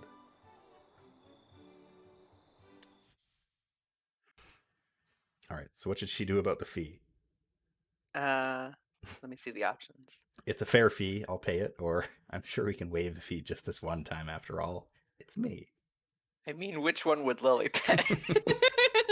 I don't think she would have a close enough connection to bother trying that. Plus, she's got enough money. Yeah, why not? I guess I can pay the fee. Pay fee. I also replaced the throne with this one. Oh, God. There are several different thrones you can pick. I wanted one that was a little bit more earthy Evil? and... Well, not evil. Maya isn't evil. She's just stuck up. Certainly looks evil. She's around here somewhere. Oh, she's in bed. It is like 1:45 in the morning. I am more free to talk now, and with your permission, I'd like to read out what you've given me for your OC that I'm drawing for you. So the character that I am drawing for Sarah's birthday is named Pallas Asterion. She is a naiad. That's a freshwater nymph. She has blue skin that is slightly translucent and dark blue, almost black hair that seems to flow from her head like small waterfalls. Her slim body is invisible underwater, allowing her to easily sneak up on people in her own element. Out of water, however, she is more vulnerable. She leaves wet footprints everywhere she goes, and her hair and clothes always seem to be soaking wet. She tries not to wear clothes when she can, but when forced to be modest, she wears a loose-fitting dress that clings to her body, leaving little to the imagination. She wields a sleek spear in battle, just like her dryad sisters. Her weapon is a part of her, letting her summon it at will. Personality-wise, Pallas is more of a fish out of water, pun intended. She doesn't have much experience with combat, but is eager to prove herself capable. She enjoys using the water to her advantage and sneaking up on people unawares. Playful and mischievous, she often gets herself in trouble that others then have to fix. But she's learning, albeit slowly. I would like to draw attention to the fact that in The Sims Medieval, they just eat with their hands. Yeah. And with very shaky hands, too. Even the monarch just goes right in there. Good stuff. But yes, Just gotta get in there with my little handsies. I couldn't find a mod that replaces with like a decent blue color skin, so Pallas is probably not going to show up. You could I just also make her don't know really, what she would really do. pale. a loose-fitting dress that clings, as in like it's basically just always wet wherever wet, Palace yeah. is. So it's like it's just sticking to her. I guess I should go to bed. Sleep. Go to bed. So, you do have full control over all the furnishings and everything too. Like there is a buy mode, and you can move stuff around and buy new stuff. You don't really need to. There are certain things that you need generally for your profession, but you don't need to go and like furnish everything and make everything all fancy. You can, but you don't have to. But one of the things, this is like the default furnished version of the spy quarters. But my favorite part is that if you look behind the bed, there's a door. They explicitly make a secret door that leads upstairs, which is where she has all of her spy stuff. Just in case. Where she can make poisons and... Just in case you need to assassinate the queen. Yeah, exactly. Although it's funny because the queen knows that's there, because the queen will come up here and use the training dummy. So she knows. Well, yeah, you're her spy, until such time as you decide to do a coup. Yeah. So, yeah, But you'd never do a coup. It's a weird game that's like, you've got these needs, you take care of them, but you've also got, like, a quest to do. And so it's about kind of focusing more on that than it is the, just your day-to-day life. Because there's no real time limit. The game, I think the game does lack a little bit of polish in that, like, each section of the castle has to be examined separately. Like, once I'm locked in here, I can't just scroll off to the side. I have to zoom out and then zoom in on the spy quarters, which is separated by a reception hall. So it's... And you can't... Like, you can rotate the camera around all the way, but... No, it's not sending me back. That's weird. Generally, you're only locked to like, this view. You're not really supposed to see the castle from the other side. Mm-hmm. So it's lacking a little bit of polish in that respect, but it's just a more focused experience, which I think makes it better. You got stuff to do. Things that need to be done. And speaking of which, we have to go to the docks. I also have the Pirates and Nobles expansion. Ooh, excellent. I'm a big fan of one of those things. I think it adds like more quests and like a little bit more political intrigue, along with like more outfits and furniture and stuff like that. Mm-hmm. There is definitely like more pirate themed things in the expansion pack. As it should be, as all things should have. Yeah.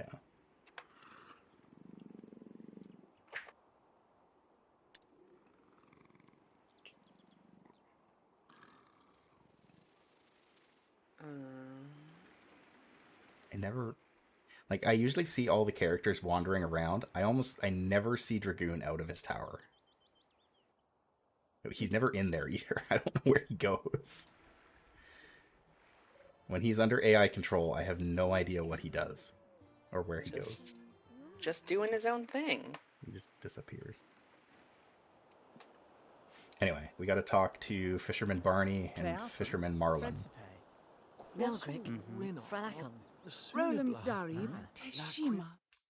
Also, my prowess is unmatched. Oh goodness. 3 more subs. That's a sub goal. Damn right it is. For tonight in VR chat. Hell yes. I'm gonna ask for advice. All right. Well, okay. So I've already hit 5 subs. That was much earlier.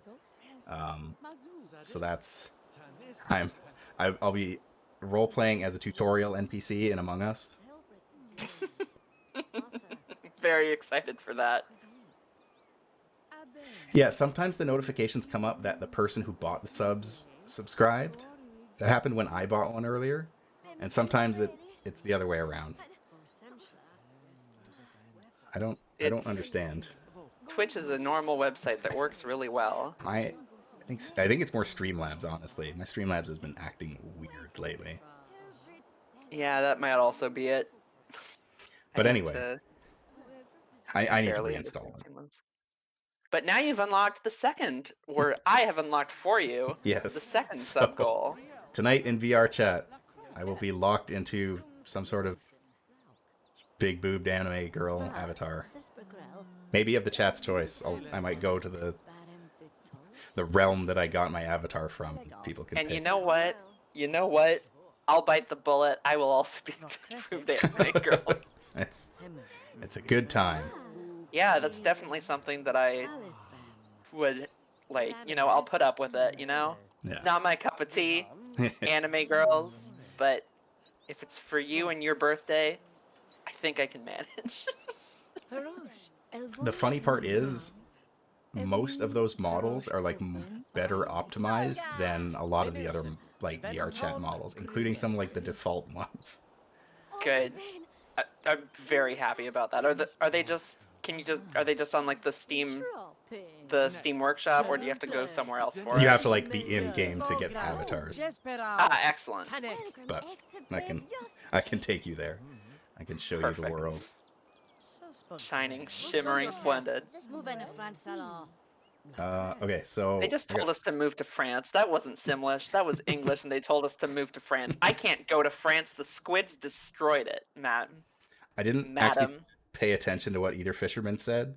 So, do we think Fisherman Barney is on the level, or do we like the cut of Fisherman Marlin's jib? Oh, we gotta go with Barney. Barney would Barney. never steer us wrong. He seems on the level. Yeah. Okay, so we gotta acquire large eel stew. Always trust anyone named Barney. That's my life advice for you, the audience. Do I Please. have an eel? I don't. If someone named Barney ever comes to you and tells you that you can trust them, I promise you that you can. Barney is indeed a trustworthy individual. Yep. In all contexts. Yeah. Hang out with him later and he'll buy you a beer.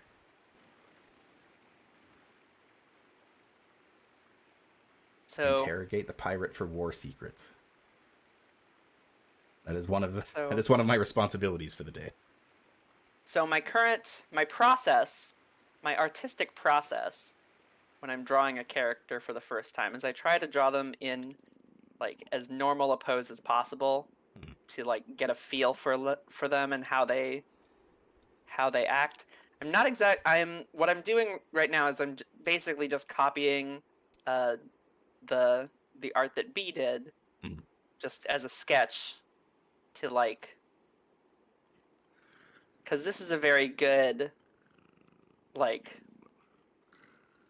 a good primer for Palace, because like you've got your feel for her. She's long, she's lanky, she's got this way of walking, so I'm trying to imitate that for this drawing, and then I'm gonna come up with an original pose for the actual drawing. Acquire large eel stew. Okay. I'll go back to my quarters. I guess I have to pay my taxes. That's one of my responsibilities for the day. I can do that on my way to the castle.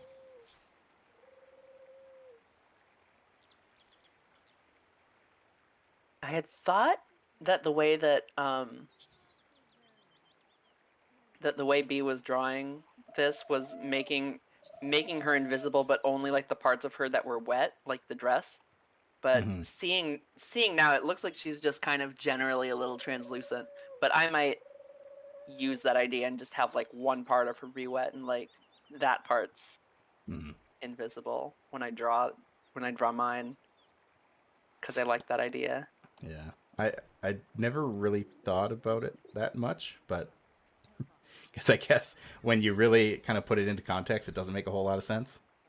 But It I like the idea of like her being in a body of water, and as long as she is submerged, she is just invisible because. Oh, it's cool as fuck. I love it. Yeah, I love it.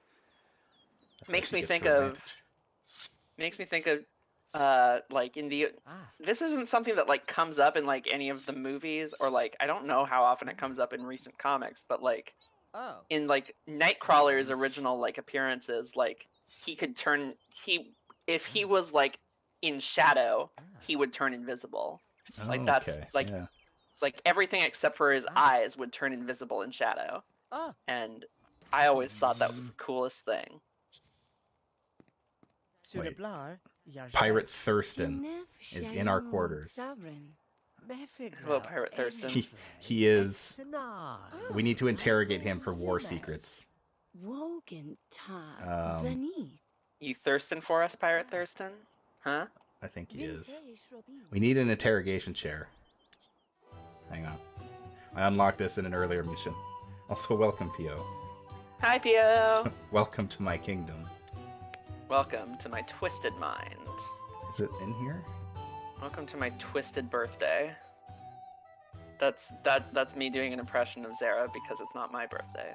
Great mate, grubbin chair. I would just like to thank you so much for the opportunity to draw a tall, spindly lady, because tall, spindly ladies are my fucking jam. Yeah. And I really don't draw them often enough compared to how much I love them. One of my favorite parts about this game is that for some reason, I think it might just because my computer's fast, is that the item previews spin really fast. Yeah, they're like spinning a little bit too fast. They're like going back a little bit every couple frames. They're not supposed to. I don't know why, but yes, one of the traits you can have in this game is orphaned by a whale. Basically, a whale ate your parents. That fucking whale walked out on you. And there is like a thing that you can do. You can literally walk down to the docks and like brood about whales. That whale was your father, and he went for a pack of smokes and he left. Oh, the booty throne. It's very expensive. Throne. Get the booty throne though. Even Lily can't afford it. She's got money. You gotta get the booty throne though. Okay, what? Does the questioning Rosebud chair. That's feat what I still need. work in this game? I have not played a Sims game in earnest since. I mean, I've never played a Sims game in earnest. I start them and then I stop. But I do know. I don't think the Rosebud cheat has worked in a Sims game for a long time. But I don't know the cheats for this game. I think in Sims 2 it was Motherlode. That's when it should be like mugworts. That's a plant. That's a medieval-y plant. I just remember Rosebud was a cheat in Sims 3. Yeah, it was also a cheat in Sims 1. Yeah, it was. And I remember that if you followed it by like a semicolon and a period or something like that, it would basically be like another iteration of it. So you'd type like Rosebud and then like a bunch of those, and it would give you like $50,000. I have a very distinct memory of just hanging out with my friends from Hebrew school and playing The Sims, and she would just go into the console and just type Rosebud like 50 times, and then we would build a mansion and then do the funny swimming pool thing where you take out the ladders and let them all die. I guess that is a good point, Carnio. This is the same engine as Sims 3, so. Can you make a funny swimming pool? In this game, I don't think you can make swimming pools, no. I guess not. I guess there probably weren't many swimming pools in medieval England. All right. Wherever Sims takes place. Pirate Thurston has allowed us to lock him up. We need to get some information out of him. So we're going to show him a box. I'm glad he was so cooperative. Okay.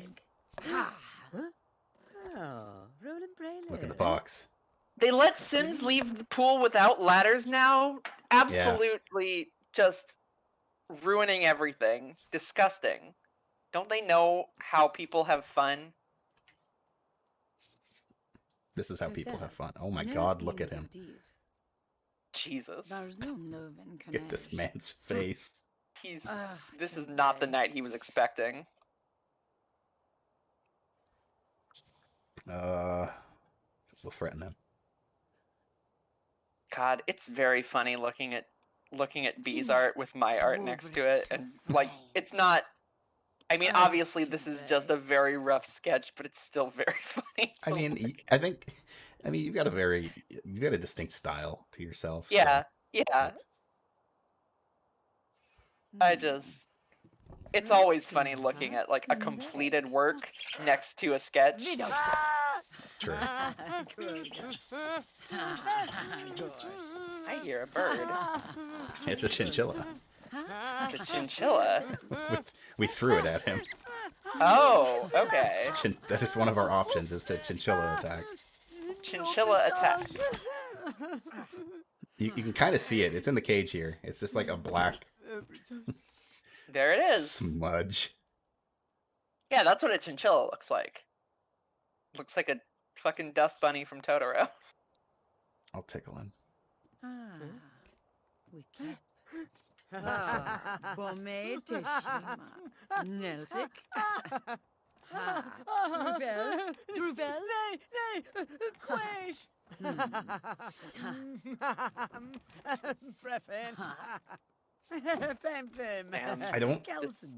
I don't really know how interrogation works in this game. Well, generally, it doesn't. That's Oh, be sure to finish the interrogation before their alertness runs out. before they die. Well, that's their alertness. I think they'll just pass out or something. Bring the will to the Die, top yellow probably. bar to persuade a sim. Okay.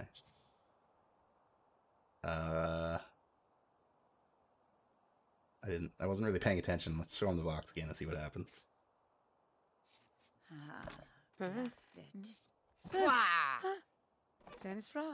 He likes that.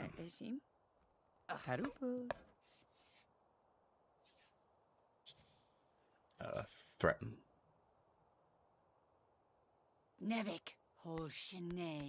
What are you trying to do again? Like, what is the I'm- purpose of this interrogation? One of my responsibilities for the day is to get war secrets out of him. Oh, okay.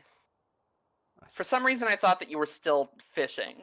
This was still part of the fishing mission. It is. We are still doing the fishing mission, but it is just you get daily responsibilities to do that aren't related, that are Right. related to your job. But whatever. You will get a penalty to your mood if you don't do them for the day, but I don't care. I want to ask how similar to B's version do you want this drawing to be? Is it okay if I go like a little Oh, more no. fish-like, or Take your liberties with it. I like seeing people's interpretations. I'm happy to? Anyway, I gotta make some swordfish soup. 'Cause I'm hungry.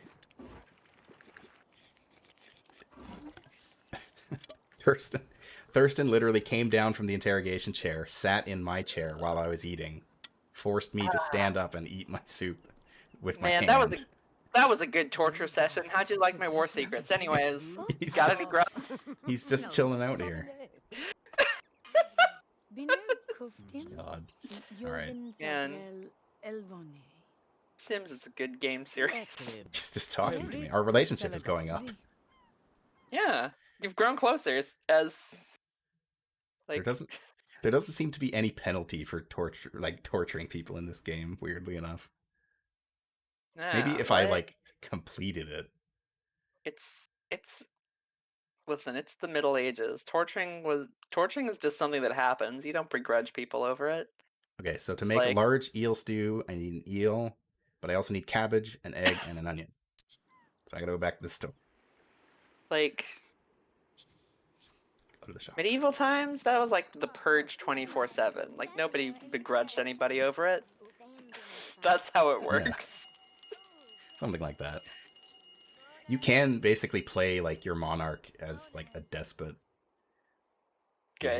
One of the things you can do as a monarch is you can just sit on your throne and people will come up to you with requests, and then you make a decision, and you can just be just the worst monarch. With their head. Off with their head, times infinity. It's quite amusing.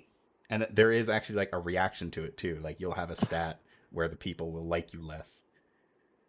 Can you install a trapdoor and just have everybody who comes to you just fall down the trapdoor?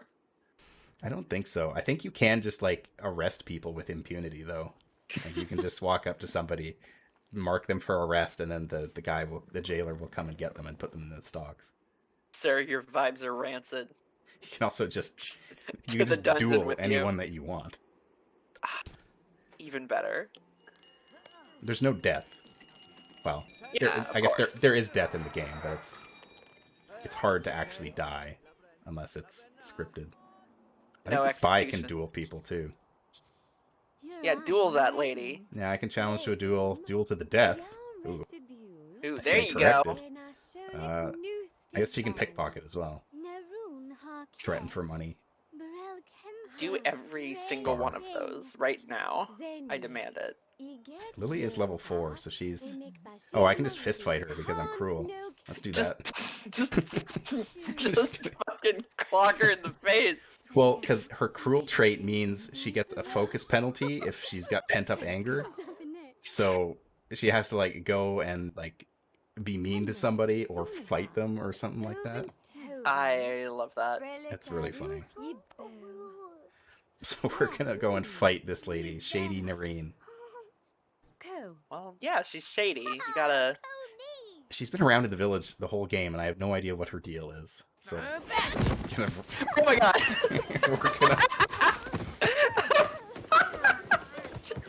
I'm gonna take her to the cleaners. Yeah. Get out of here. It's my kingdom. My city now. Anyway. And now, I think... I want a fist fight. So I have plus 15 focus. Alright, let's head back home and make this eel stew. Stew those eels. Man. I miss sushi. God, I haven't had sushi in a long time, too. Yeah, there's a sushi place right next to my house. just like a 10 or less minute walk away that I miss going there so bad.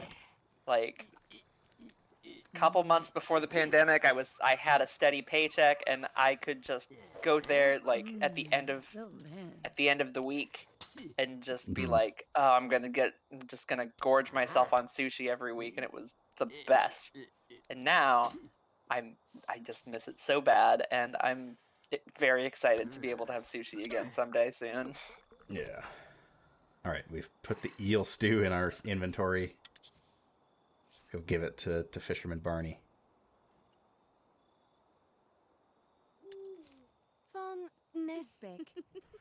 Oh, there's the queen. She's the one in gold. Madame. Along with Smithmaster Carl of Crafthole. Crafthole is one of the names of one of like the neighboring nations. Welcome to Craft Hole. Would you like crafts or holes? There is like, it's weird because there is like a whole political map in this game. Like, there's Crafthole, there's, I think, Tradeny, there's a pirate faction, and then there's like 4 more. I cannot get over the name Craft Hole. It's like really you're, good. it's like the bottom of the barrel art supplies store for the extra starving artist. Okay, so he gave us bait. Just take this down to the pond, try to catch a good-sized fish. I'm sure I'll have good luck. All right, time to fish. Now remember, a good-sized fish. Catch a prize-winning fish. Let's fish right here in the ocean. If you catch a shitty-sized fish, And they are legally allowed to execute you Gonna have some fists for Barney. under pirate court.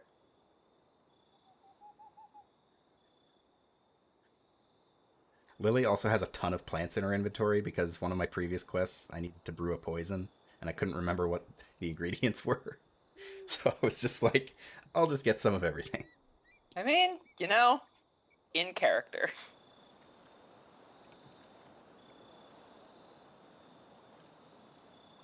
God. You can also like buy better equipment, so you can buy better armor and swords, which gives you more attack power in combat and more defense. It's wild. Like there's so many little things going on that actually like have an effect on the bigger picture. That's really good. Like, Ooh. I think that was a swordfish. It was. I think, you know, one of my large issues with like simulation games and like Fish. games like The Sims or Animal Crossing, where it's like you're just kind of living daily life, those like they lose their appeal for me really fast because I kind of just run out of things to do. Mhm. Like I know that you can kind of make your own story a little bit, like Yeah. live your character's life, but I have a lot of difficulty with games that are meant to be played like indefinitely, Yeah. basically. Open-ended. Open-ended stuff. I need a through line. I need a story to like push me through. Like that's kind of what I come to games for. I would recommend Sims Medieval. Because it scratches that itch of like simulation, kind of just building, you know, making characters and watching them play around and interact with each other, but also you've got stuff to do. You've got a quest that you can choose, and you got things to do. You've always got a direction to be moving in. Oh, we shirked our responsibility, but oh well. Damn. It's a minus 20 focus. Woof. That's rough. But hey, our mood is still positive, so we're all right. We have to show our fish to Royal Advisor Shauna. I'll try and make these. My first run at making hands for Palace, they were a far cry from the dainty ones that Bee made. I gave her just big old whippers, basically, just like frog hands, more or less. I want to try and go for this for the dainty look though, because I like them. Oh, you know what? I just realized I never actually changed the game. There we go. All right. Twitch So will apparently, forever think. yeah, this is gonna be this VOD will be Mega Man X6. I love how Twitch is like, oh, you forgot to change the name of the game. Too bad, idiot. Everyone will see what a dumbass you are for. Yeah. Oh, you thought. Oh, look, everybody! Zara's playing Mega Man still. No. But no, Zara's a dumbass who forgot to change it to Sim. Every time I start like a stream marathon, I'm like, okay, remember to change the titles, and then I don't. Please, for the love of God, remember to change the titles. Oh no. We'll go to sleep for the night. Apparently somebody else is currently in the lead of this fisherman competition, so we Kill them. gotta go. Well, we have to discuss competition with Fisherman Barney. He is our fish mentor.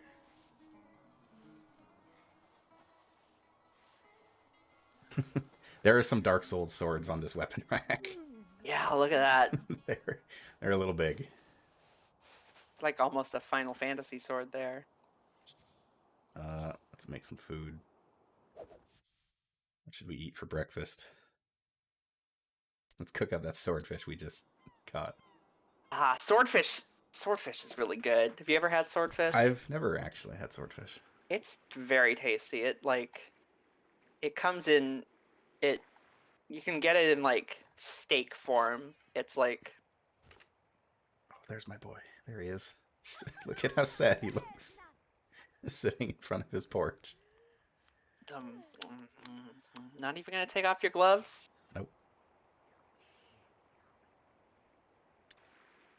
I wish I could eat more fish.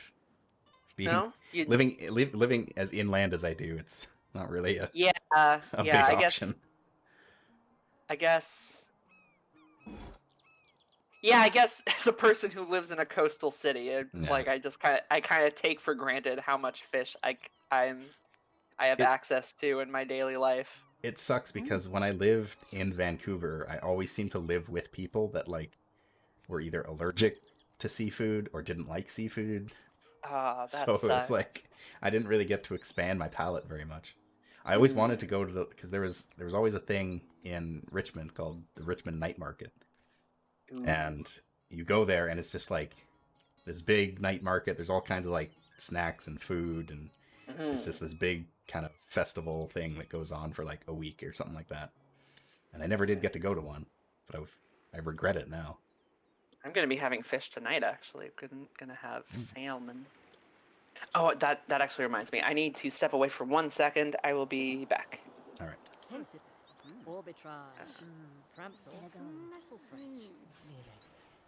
All right, Barney, what's the story? Trout's merely a bait for a larger fish, a much larger fish. I'm talking whale here. Are you up to the challenge?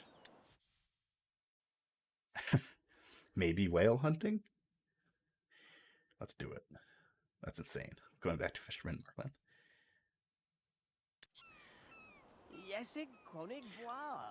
I imagine Lily at this point would not be 100% convinced that this is going to work, but she's too stubborn to turn back.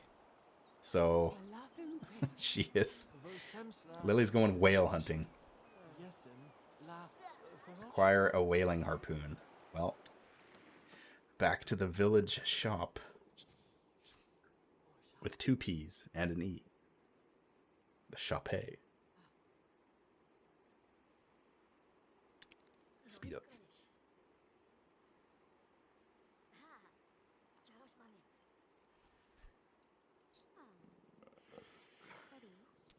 Okay, items. There's a bunch of stuff that we can buy here. One of the neat things about the game, too, is that you can actually find a lot of this stuff. Some stuff you need to buy, like I think books and like items. But all of like the metals, all of the plants, most of the meat, you can just find in game if you like go hunting and scavenging and stuff like that, which is it's cool. Anyway, we need a whaling harpoon. That's $90.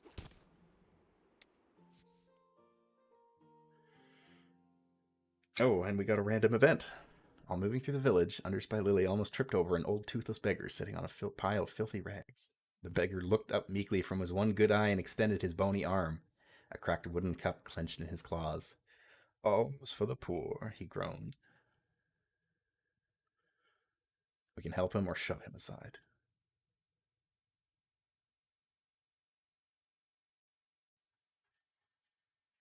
I mean, I want to help him, but Lily would probably just push him aside. Make way, she demanded. Uh-oh. He may have cursed us.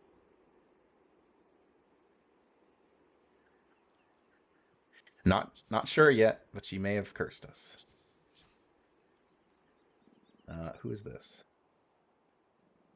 That's a fishmonger. I'm gonna go be mean to him.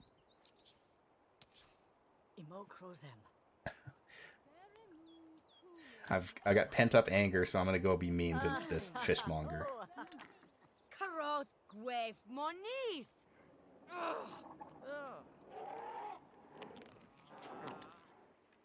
Okay, so we don't have a penalty to our mood, so I don't think we actually got cursed by him. Go whale hunting. Well, off we go. I'm pretty sure this fishmonger guy I have been mean to like several times. He just always seems to be in the worst place at the right time, and so I just yell at him.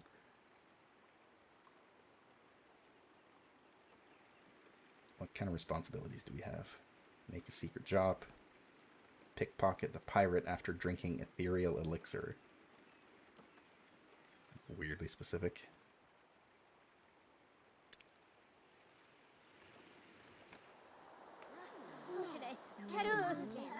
Alright. We're off. We've gone on a whale hunt. Oh.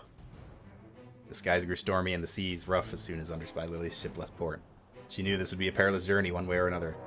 But days passed without sign of the whale, and Lily was beginning to regret trusting Fisherman Barney. Suddenly, a great whale splashed into view. The massive creature was barreling straight for the starboard bow and would crush the ship unless...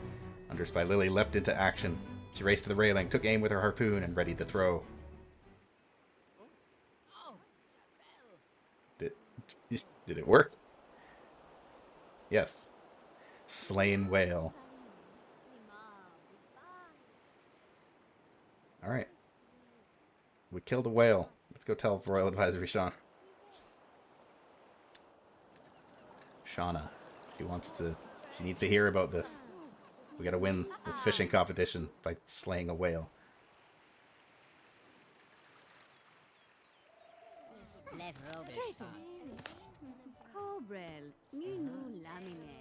Alright. We've been declared winner of the fishing competition.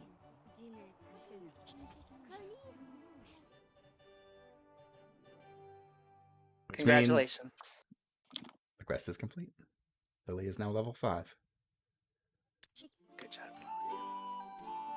So, question: Are we? Mhm. You're planning to make more characters, right? I wanted to see. Yes. Wanted to see how the character creator works in this one. So, we now have 70 resource points, which means we have enough to build another big place. So the question is, what do we want to build? So once again, we've got a market, a smithy, a clinic, and then the Pateran Monastery or the Jacobin Cathedral. Well, the Jacobin Cathedral would mean Kadok, and that's your character that I'm most familiar with. Well, So, the Jacobin Cathedral is like the big, fancy cathedral. oh, the other one then. Yeah, this one is like a monastery, basically. Yeah. Yeah, Pateran Monastery. Unlocks Pateran priest profession. Yeah. It is true. We don't have any religion in town, which means people will actually start. Once you have a place of worship in the village, people will actually be associated with that religion. Right. And I think you can have both, because then people will associate with one or the other. Mm-hmm. Yeah, that sounds good. We'll start with it furnished, just because while it's kind of fun designing a room, it is a little bit samey in this game, unfortunately, because you end up... There's just certain things that you need to have, Right. and there's not a wide selection of them, so... Anyway, we need a new Pateran priest. I'm gonna go ahead and create a new one. Well, there are elf ears in this game? Heck. I didn't know that. Damn, I thought this was a realistic medieval fantasy simulator. Oh, okay. I never went into like the more advanced controls, because like you can go in and you can adjust all these sliders for like all the different parts of their face. Do you think there might be other skin colors too? No, skin colors there is only a set amount, but in the ears there is a setting for pointy. That's incredible. Which is unfortunate. I did not know that. But anyway, yes, because if you go to the basics, these are the skin tones. Ah. And this one is green. Again, it's the only way that you can do it is by replacing other colors. From what I know, there is no way to add more. So, this game does not have a very active modding community. Really? I wouldn't have imagined. Yeah. Look at this nerd. This is the Green Giant. Yeah, oh my god. This is straight up the Green Giant. There he is. So can you make him short? I would hope. I think so. Oh god. I'm remembering the last time I played The Sims, and no, there's no height slider. There's just No. kid, teen, or adult. Unfortunate. Which you can't even control in this. Like everybody you can only create adults. You can have kids. There are kids in the game, but I don't think you can make them. Because, no, you wouldn't be able to, because everyone has to be a hero. So everyone has a job that you create. Right. Method Yagoden. Sure, that sounds good for Caddock. Caddock's relatively beefy, I guess. Maybe a little on the less side. Is he going to be green? He won't be green. He'd probably be like...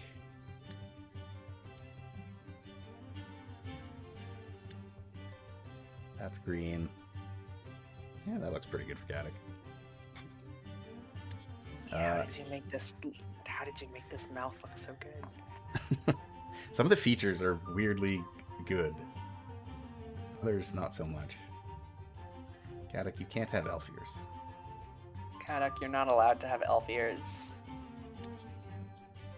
You weren't at elf practice. You can't have elf ears. You gotta put those away.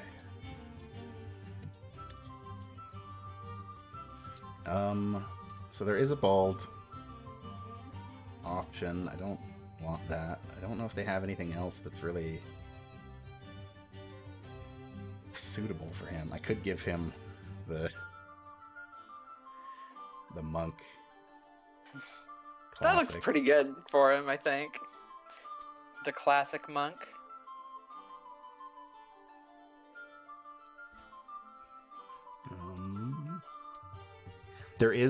There was a mod that came with this, because the mod that I installed to replace this skin texture was actually like for orc characters. But I co-opted it.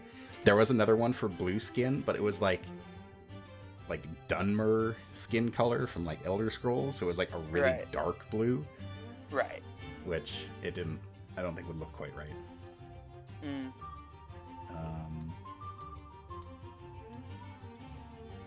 You'd be looking for more of a tealish blue for a naiad. Not a lot of good beard options for dwarves. Yeah, PO, honestly, Yeah. And see, the weird part is you can do that with the hair. The hair, you have a straight up color wheel. You can make any color you want. you should be allowed to play as any kind of fucking fantasy creature you want in any game. Like, it annoys me, I've been playing Final Fantasy 14 lately, and I'm very annoyed that some races get to have wild skin colors and others don't. Yeah. It might be a limitation of this game engine, though, because even in Sims 3, I don't think you could have... Even in Sims 4, I think that you had a set number of skin tones. But I know for a fact in Sims 4, you could add more, because there were mods that you could just add more. I did so. How come Aura can have red skin, but Lalafell can't, you know? How come Aura can have blue skin, but Hyur can't? I want to be a blue-skinned humanoid. I want to have purple skin. Do his hair first. I guess that's kind of Caddock hair. I never imagined his hair was really that wavy, but this is kind of chunky. In a way that I like. Keep making this head too wide. It needs to be Here to make this. his hair the right color. With highlights of green. I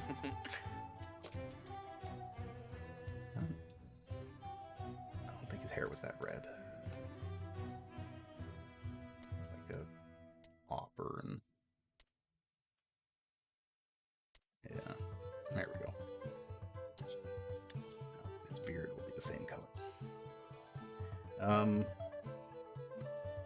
How do you feel? Do you think we should go with full beard or braided goatee? What? Because we don't have a lot of beard options. I'm trying to remember Caddock's whole deal. He did have a full, he had the full dwarf beard.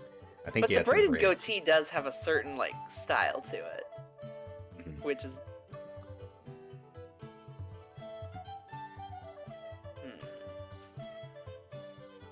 That full beard does look good, though. It does.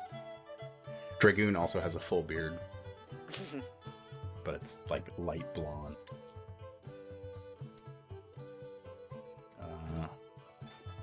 Big eyebrows. Big ol' eyebrows. This is some Brian Blessed eyebrows. Alright.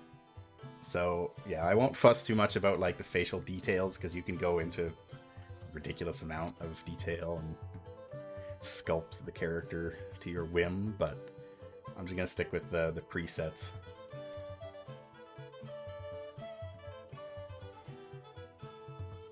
We need a wide face.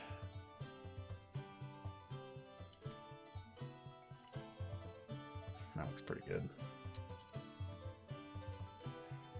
Unfortunately, I don't think...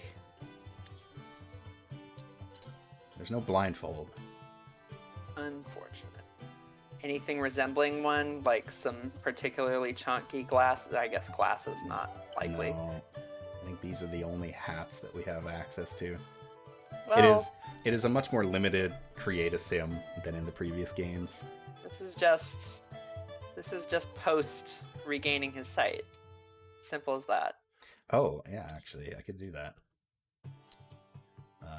Where's white? Just give him white pupils. Go. Or... glowing yellow? I'll give him a little bit of a yellow hue. Yeah. Yeah, like, the eye color you can just go nuts with, too. He chills with September on like every other weekend, and they go and have lunch or something, and maybe some interdimensional adventures. Yeah. No, he doesn't need to be angry. Yes, that seems about right. What kind of nose would Kadok have? Probably something on the bigger end. And big ol' nose. Big bulbous type. Yeah, that's good. That looks good. That's looking like Kadok.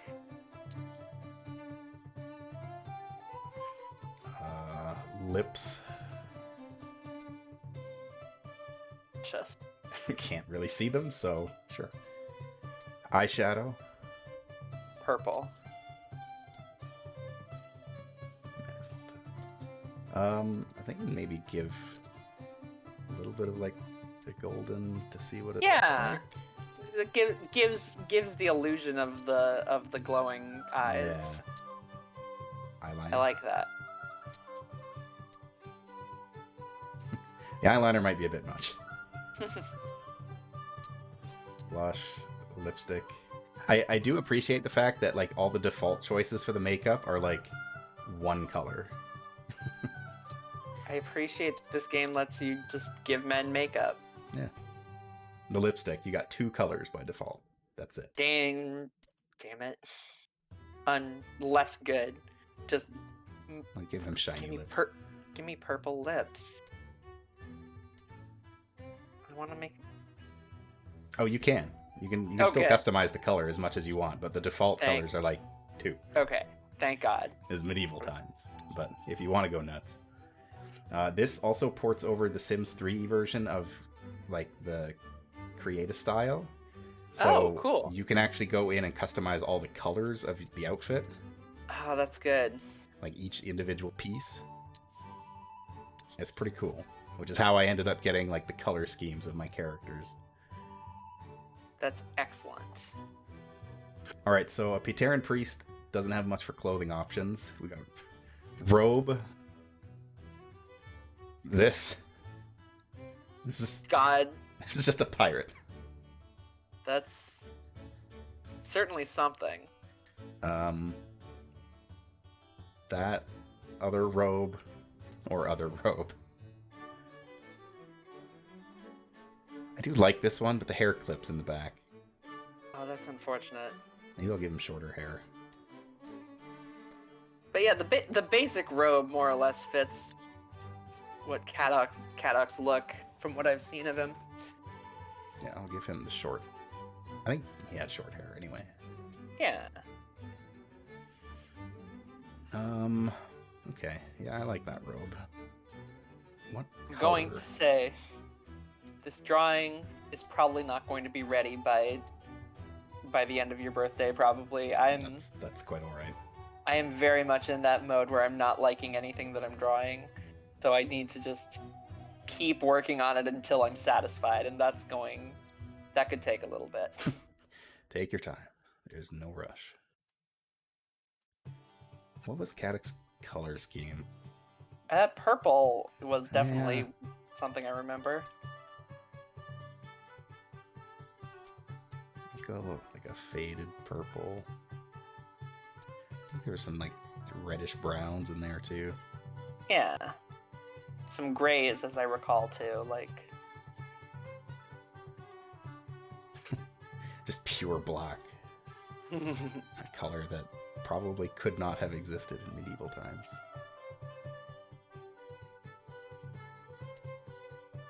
medieval goths were just having a hard time looking to show off their This soul. is kind of like Himbo Caddock that I just made.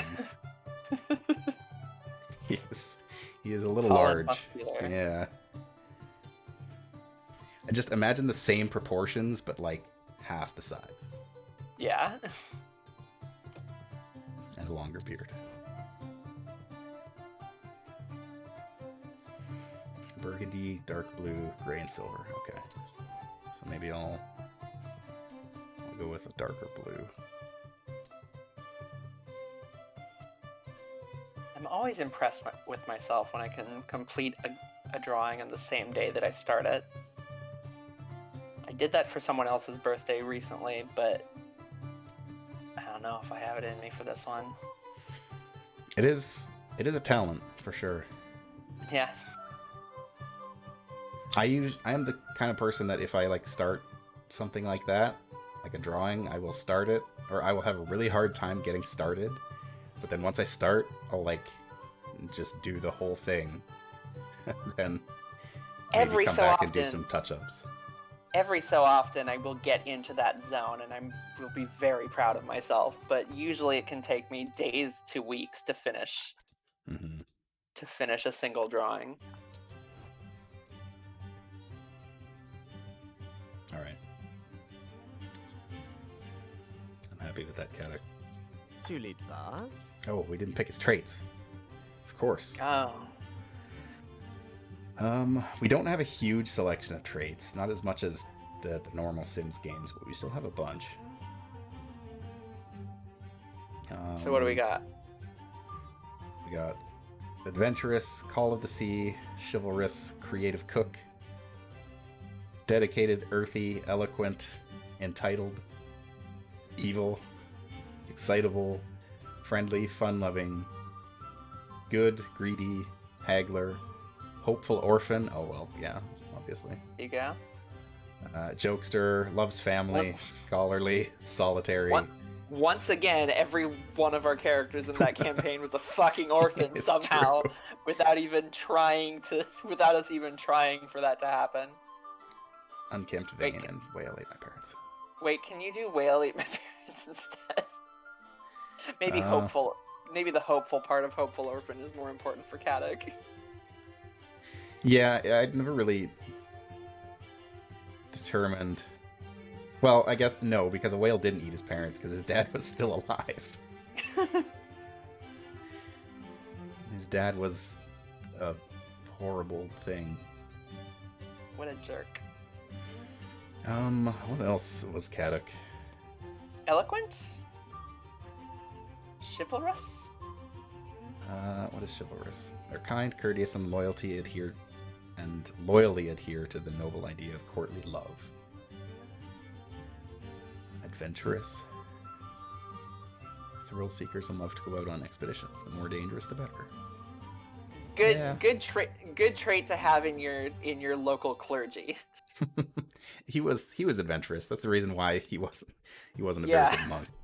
Yeah. All right, so then we have our fatal flaws. Cannot have cowardly if you're adventurous. No.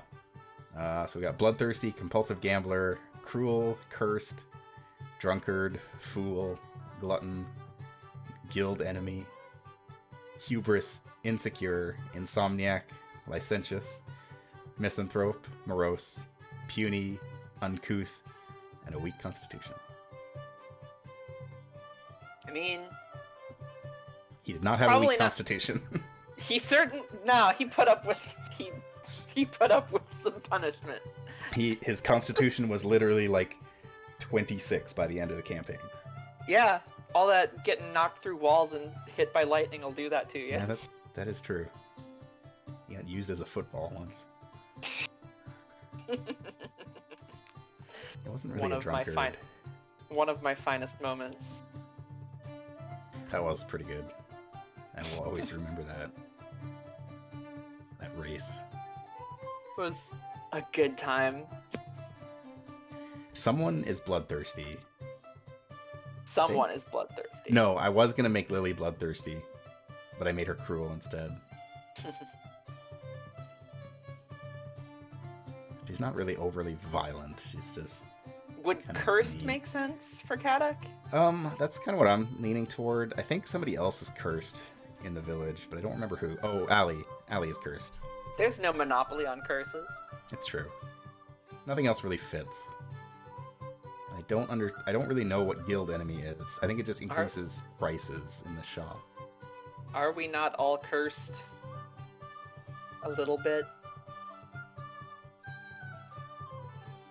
Yeah, cursed is pretty good so far. Oh, misanthrope. Why didn't Big fan of being cursed. He's not puny. He's not uncouth. He's not morose. Well, Kadok was kind of morose. He was just quiet about it. I like that. This was before he or I guess this would be after his adventures, so he wouldn't really be cursed anymore, but I could still see him being kind of broody. Yeah. Alright. An adventurous orphan who is morose. Kadok Magnus. I So there's a really want to go monastery. I really want to go out on an adventure, but I'm just so sad that my parents are dead. Alright, so we got... Every time you complete a quest, sometimes it'll unlock new quests, or you'll just get more once you have more heroes available. A wedding. Make books, not war. It can cause unforeseen strife. Viteran yeah. was beginning to tire of hearing news of war. Zarland was involved in a number of bloody conflicts in the nearby territories, but it didn't seem like enough was being done to develop the minds of its citizens. Alright. It's up to Kadok to develop the minds of these people. He's Make going to them smart. He's going to be a translation sensation. Hell yes. I want to be a translation sensation. I will bring the Watcher's wisdom to the masses. I'm considering, like, increasing my Japanese skills by just trying to do like a fan translation of a manga. That would be cool. I know I Because- tried learning Japanese a while back, but I just never didn't stick with it. There's a manga that I want to read but has a really shitty translation. So I want to try and find the raw scans of it and try and translate it myself because I want to read it. Like, Yeah. I know what you mean. It's just, I think for me, it's like, there's something about the things that are lost in translation or that are just different in translation that fascinate me. oh, absolutely. And so if I could know more about that, that would be cool. Yeah.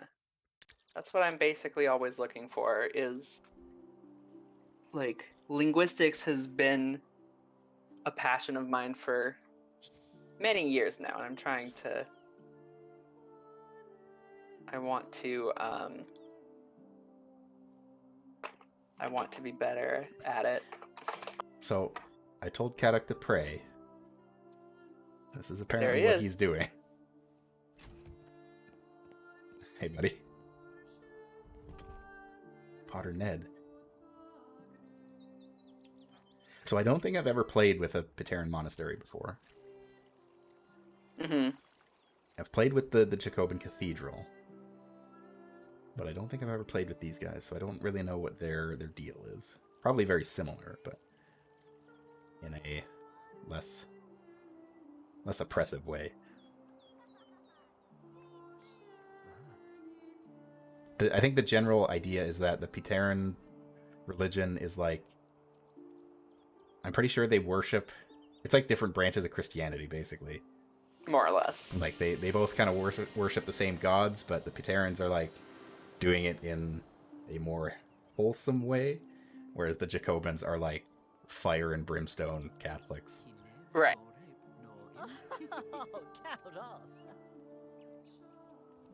Exactly what one looks for. No, continue praying. You must pray for 2 hours. Mhm. That is your responsibility for the day. There's a bunch of people here, so you might as well deliver a sermon too, because that's what else you have to do. What's she gonna do if you can't? Oh, set Do sermon anything time. 6 p.m. Oh yeah, you actually need to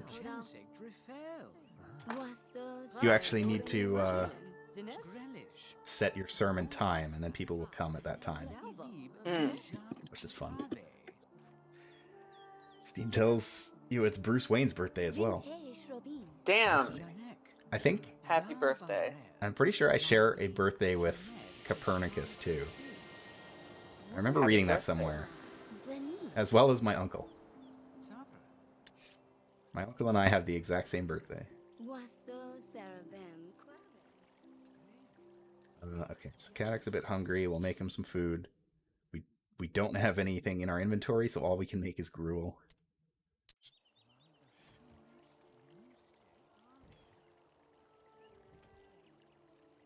Just make some flour and water and some spices.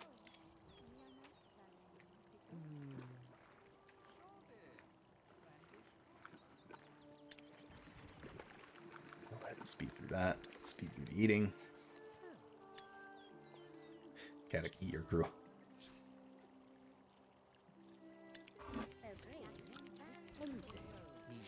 What? Who are you? Friar Adam. Get out of my room.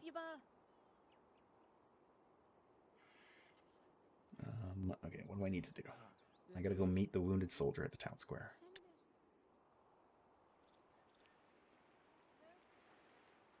Although it is almost sermon time, so maybe I should wait.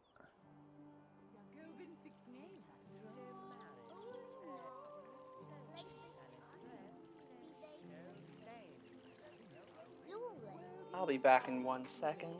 Sure.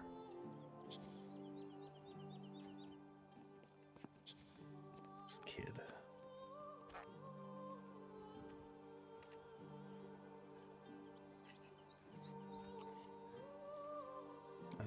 Alright, the sermon is almost here. Let's go to our hall.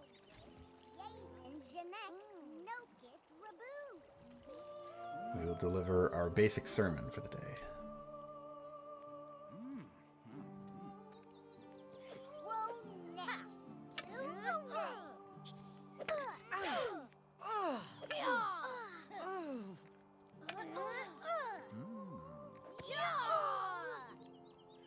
Sermon time scheduled for 6 p.m. What is going on?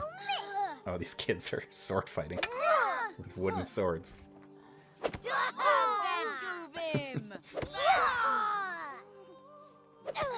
This kid just slapping this girl around.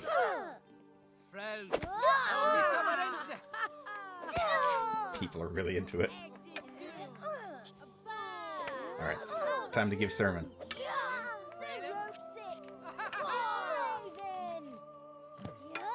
Please, no fighting in the church. Hello, I am back. I am giving a sermon while 2 children are sword fighting in the church. Good. That's probably what sermons were like back then. I think we can all agree. The boy in blue won. Excellent. Javel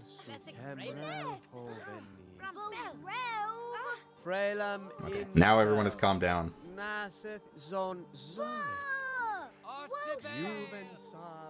I'm giving a casual sermon. I can choose to be somber or humorous.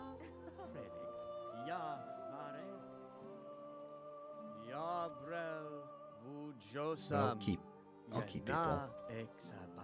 Just keep them going on as normal. Although people are booing me. I don't think that's what you do at a sermon. I don't think you boo the priest. Not usually. I guess unless you really hate them. Alright, we'll speed through it.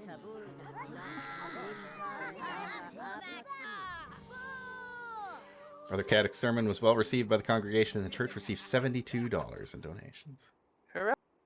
What is this kid doing in my room?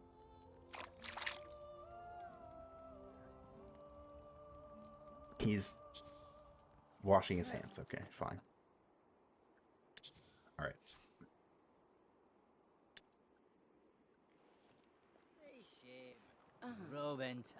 Ja. Yugonik. Automod grabbed your message, Carnius, and held it hostage. It's fine.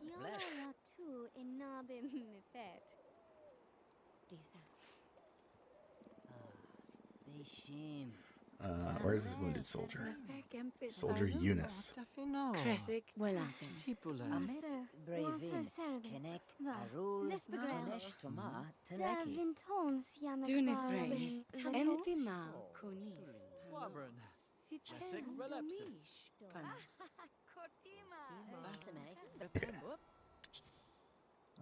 Brother Caddick, over here. Thank you for taking time out of your busy schedule to meet. What do I have to do? Bless soldier Eunice with Watcher's favor. These two people are sword fighting for some reason. Excellent. It tends to happen a lot in this game.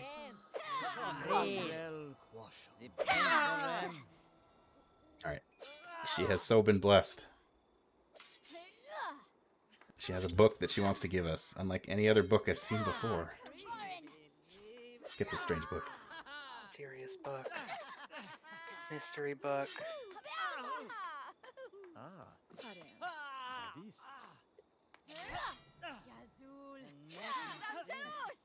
It's full of writings I've never seen before and looks very old. I thought you might find some use for it. This book is written in ancient Pteric. It's quite rare.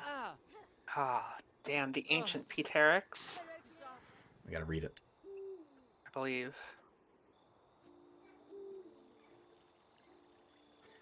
But first, Pterics, they don't tell you about. Oh, hey, Valna's in my church. She never comes out of her wizard tower. Welcome. Hey, girl. What are you doing here? Just chilling out.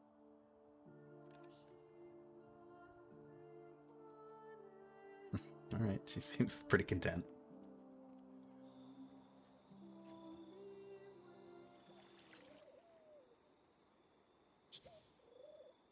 Evangelize. There is a specific little podium outside for me to stand on and evangelize. Tiny little soapbox.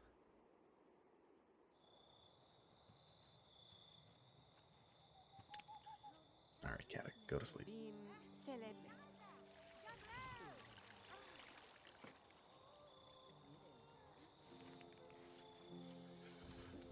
Oh, I didn't go to the store and buy any food, so now he has to eat gruel again. He's gonna be unhappy.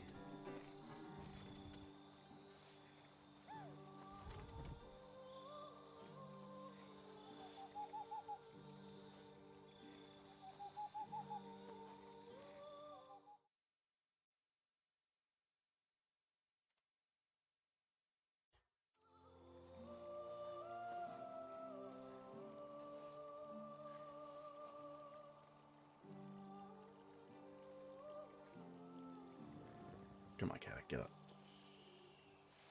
You're all rested. It's 4 o'clock in the morning. Almost. Make yourself some gruel for breakfast.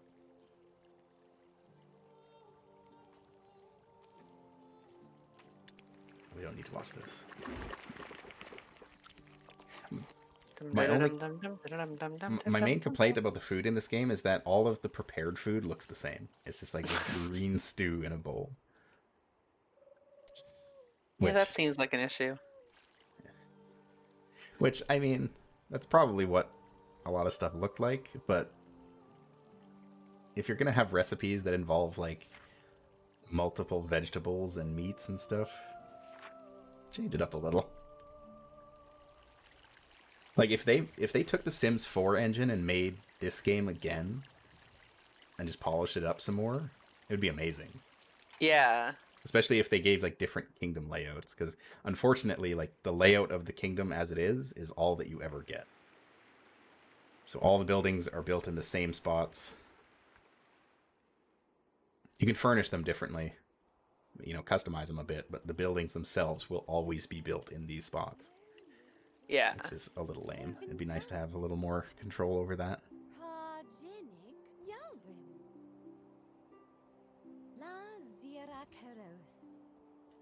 Ali's having a conversation with Dragoon.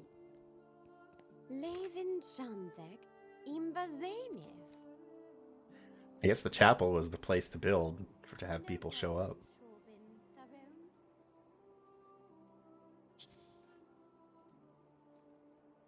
I can convert people to the faith.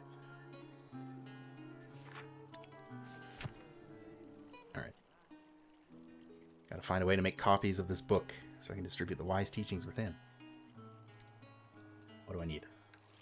Use the scribe table to begin translating the beginning of the Pteric cipher. Done. Wait, is that a scribe table? No, that's Archive of the Priest. I know where there's a scribe table. In the castle.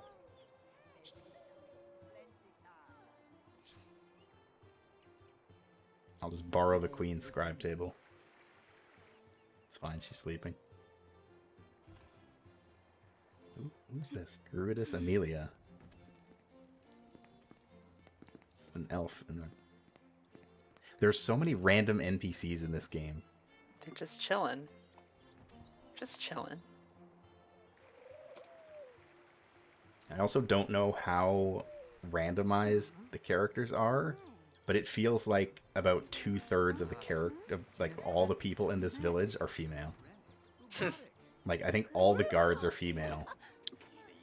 Good. That's like, yeah, good. That's what that's all I have to say to that. I love when girls. Yeah, I had no control over it. They just all ended up being female for some reason.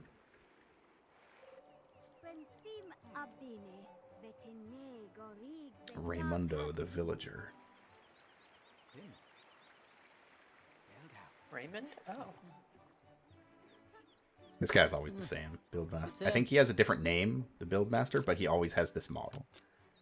He's always this guy in red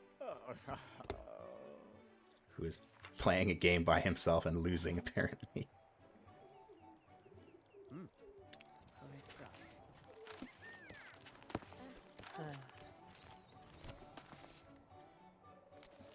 Alright, so we've done that.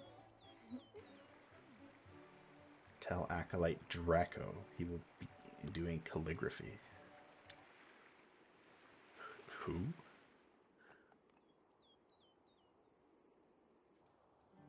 Is he in my church? Yeah, he is. I have no idea who this person is.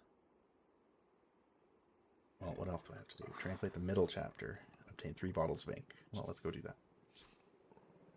Let's go to the village shop. We'll get some ink. We'll get some food as well, so we can actually cook a decent meal.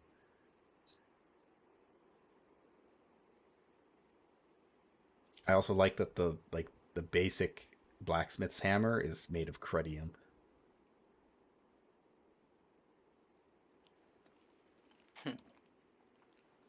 Which might actually be a holdover from Sims 3.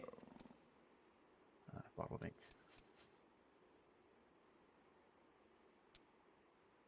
Let's also buy Food. We'll buy... It's cheap. Fish is pretty cheap. Trout. Buy some trout. And some fowl. There we go.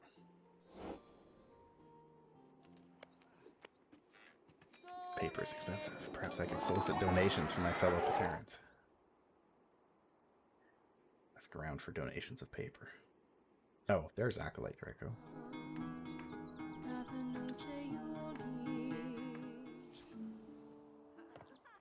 Oh no. My mission is to ask for donations of paper, but to do that I have to like get to know people first. Ah, no, not getting to know people. That's Okay, the well. worst part of people. Lily comes to church and whittles wood. Seems out of character, but alright. No, she's not an underspy anymore. She's a spy.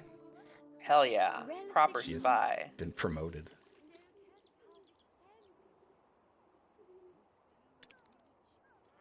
Alright.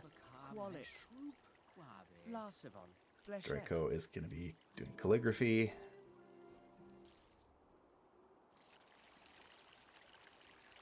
Send out notice that any Paterans interested in the job should bring a sample of their art to the church courtyard.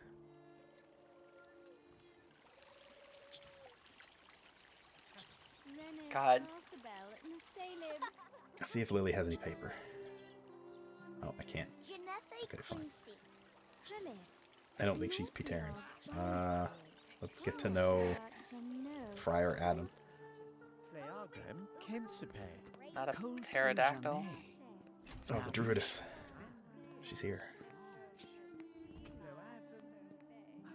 Just thinking of flowers. Caddock's greatest trial. It's true.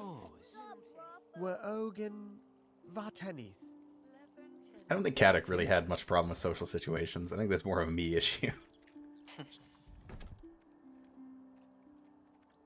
Funny. Tell joke. So this one time, I got my eyes plucked out of my head. Give me paper, please. Thank you. I get 3 piles of paper. Who else should I add? Oh, let's ask the Druidess. Yeah. Tell her the same joke. I got what I needed out of you, Friar Adam. I don't need to talk to you anymore.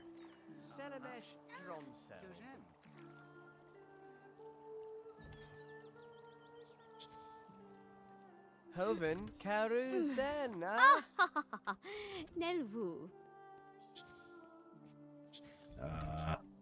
Let's get to know. Hilsegrel, Jeffrem, Lima Vibarin Yelsha. Lemershay, Grouch, Zarkorbitane, Grouch. Glorum Mosek. Sukomem Pasen. She's definitely got a British accent. Yeah, very much. It's still funny to me that it's just, it's so apparent, despite the fact it is a made-up language. That very, like, that very, like, high-class fantasy British accent, too. Yeah. Paper? What are my responsibilities? Bestow Watcher's favor. Bless a guildsman with the Watcher's favor. Okay. Well, let's bless this Druidess with the Watcher's favor. She gave me paper. Who's this? Roderick the Peasant. Alright, I'll tell him the same joke. He must have some paper.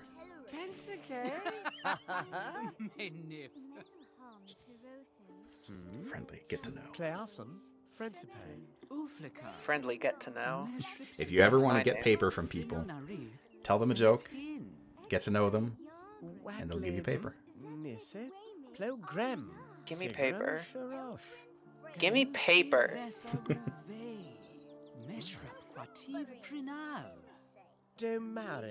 No, currently we're in the, so what do you do for a living stage? Oh, you're a peasant. Okay. Yeah, I'm a priest. So come on Okay. down Now we to ask the for paper. place. Ah, Thank you.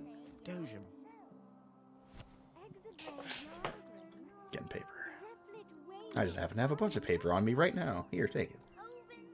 Got my peasant paper right here. That's us peasants. We always got some paper on us. Uh-oh. Friar Adam's having some problems.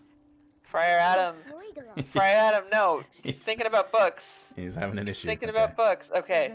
He really wanted Oh, to thank talk to God. Druidess Amelia. Also, the Druidess didn't actually have any paper because she didn't give me it. So, it's the messenger post to recruit artists. I guess I'll do that. Send artists wanted announcement.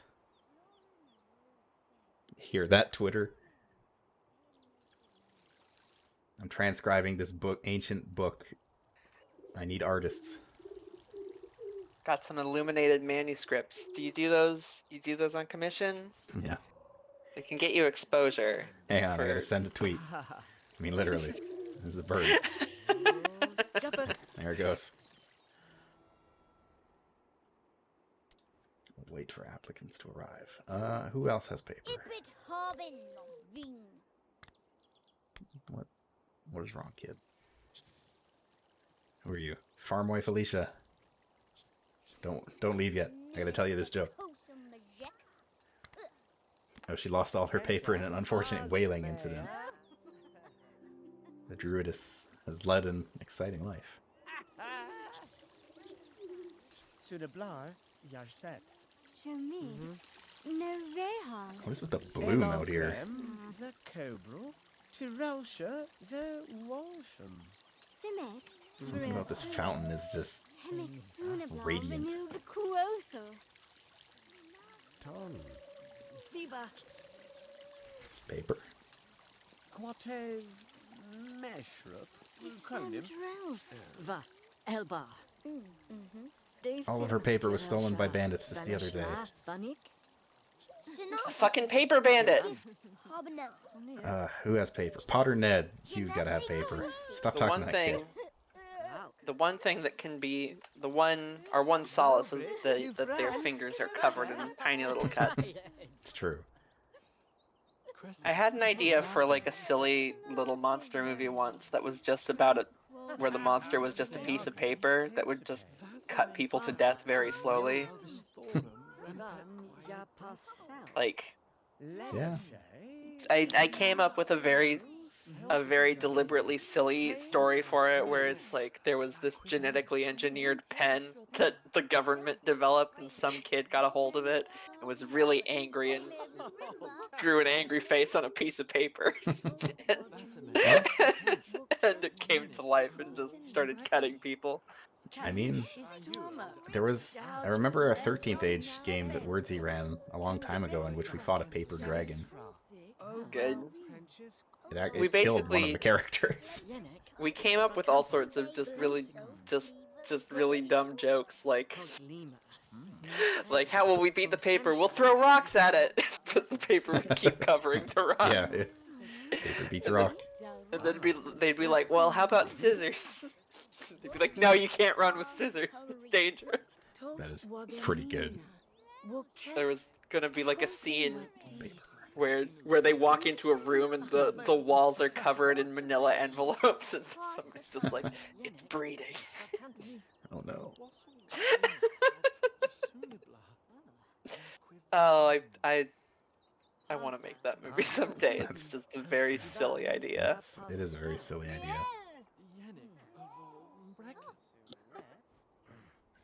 Okay, so we've got a couple illustrators here. This one says, this is a self-portrait I did last week. It took me around 7 hours to finish the shading on my upper lip. Best of all, I used my own blood for the paint. It really captures my essence. Huh. Let's talk to the other illustrator. That was Annabelle. Now we gotta talk to Corrine. They responded to my tweet.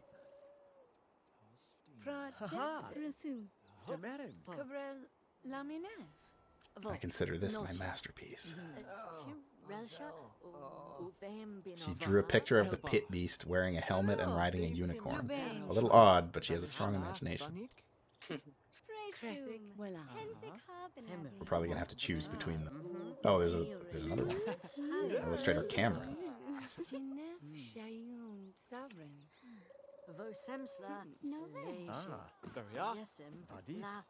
Paper Tiger is a really good name for a gang.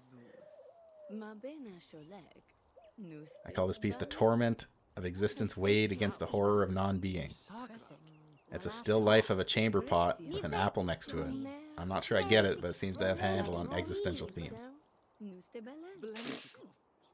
Alright, so we gotta recruit an artist. I'm an artist. Do we want to recruit Annabelle, Cameron, or Corrine? Annabelle is the one who painted a self-portrait in blood. Corrine is the one who drew the unicorn. And Cameron is the existential guy. Annabelle.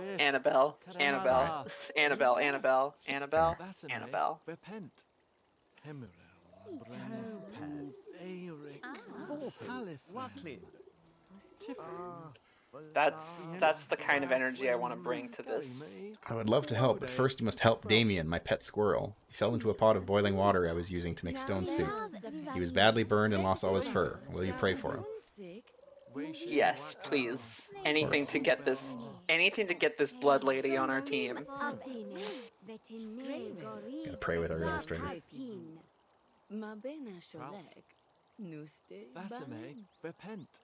Keish ayurd amet. Yabrel swembrel. Kenvip jodik. Did I get them mixed up? Yenik avol brecken. I may have gotten the illustrators mixed up. I'm pretty sure Annabelle was the one who did that. Try it. Yenik fracantum. Wassel rina.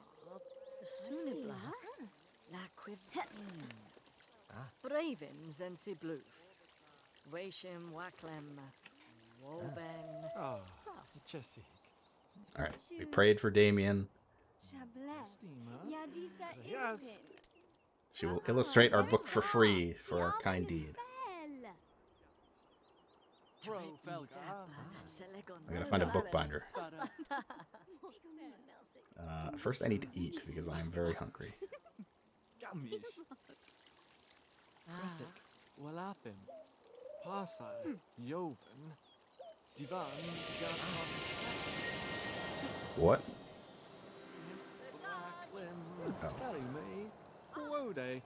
Oh. We're not done praying yet.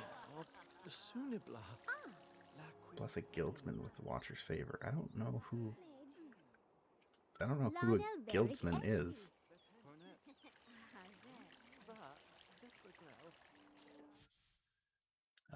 We'll make trout soup. Oh, this is my favorite character in the game. His name is Chandler Guy. God, fuck that guy. Shut up. He's this guy. I don't know what he does, but he just kind of wanders around town a bunch. Maybe he's French. Maybe it's Chandler Guy.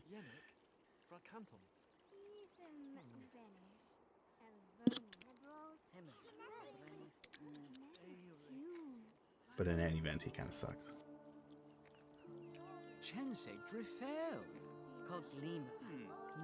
Servant Dimples? That's me. Flint, the dashing young falconer. Oh my god, look at him. Bravins and Sibloof. Washim Waklem. Woben.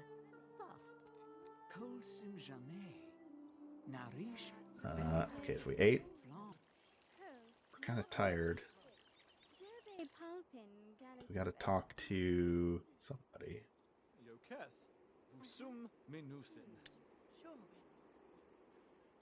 Oh no, Chandler Guy wants to talk to us. Oh, there's the guildsman too. Okay, let's go down here. The Bane. Merchant Palmyra. Free Kella. God, she looks like the mom from Disenchanted. Yeah, a little bit. I've not seen much Disenchanted, but I recognize that character. Yeah, specifically like season 2, I think, is when she changes. I've only seen season 1 and 2. I haven't watched season 3 because it's not particularly good.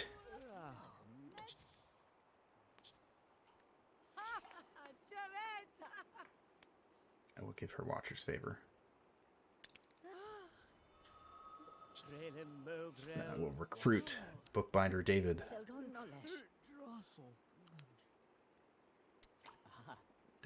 I think she blew me a kiss. Uh-oh, my energy is very low.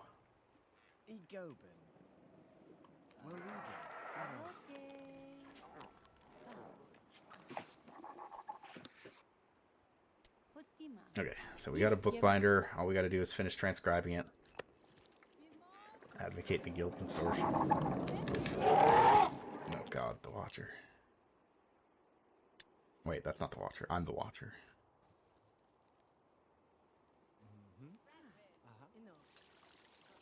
Elba. I got no energy. I gotta go to bed.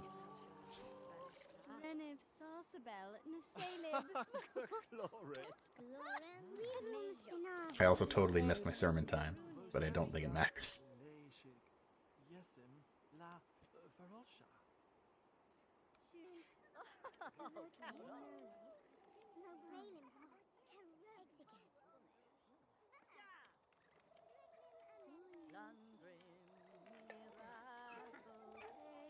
I guess the monastery and the tavern are good places just for NPCs to mingle. They're always coming and going. Uh-oh. We're having a dream. It started with you in the tavern, having a beverage. You called out for some music to liven the evening. Oddly enough, 2 famous bards appeared and started singing simultaneously. One, wordsmith Andy Island, sang a bawdy and comically ironic tale of crude lust. The other, crooner Bicale Moulton? My text is squished, so I can't read it properly. He sang a raucous ballad of pirate adventure. Both troubadours refused to quit. You'd have to choose the song. I mean, pirate adventure.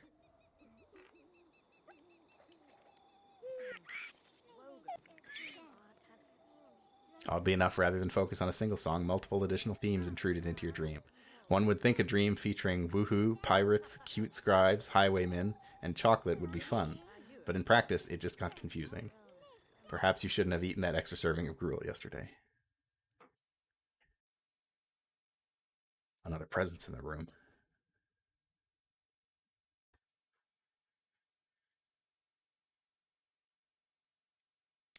See who it is.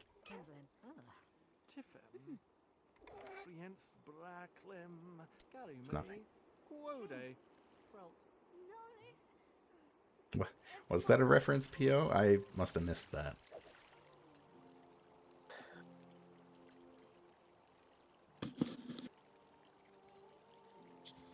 Oh. Yeah. It's a weird game. They get away with some strange references. They just kind of do whatever they want, and it works because everything is wacky.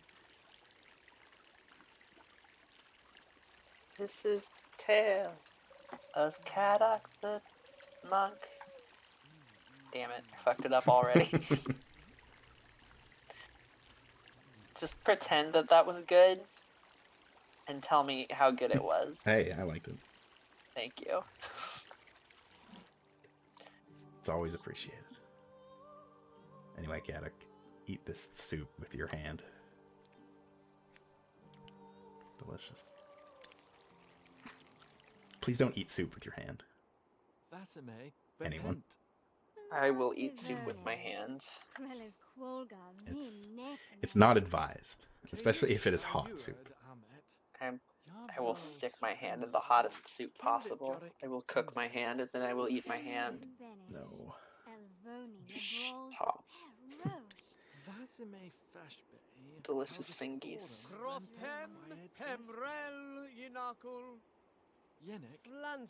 I have to advocate for the guild consortium. We'll see if anybody cares. A few people.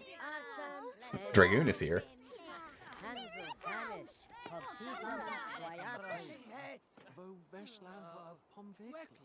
Alright. Back to the scribe table. Into the castle.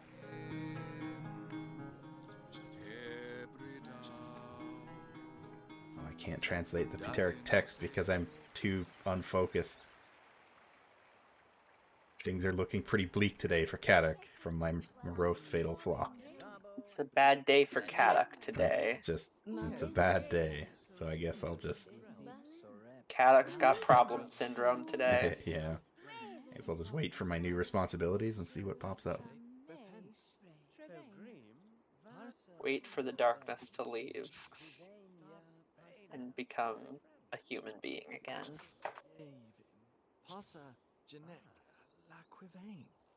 Wonder if I could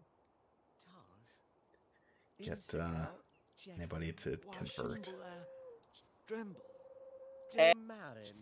Hey, join my religion, please.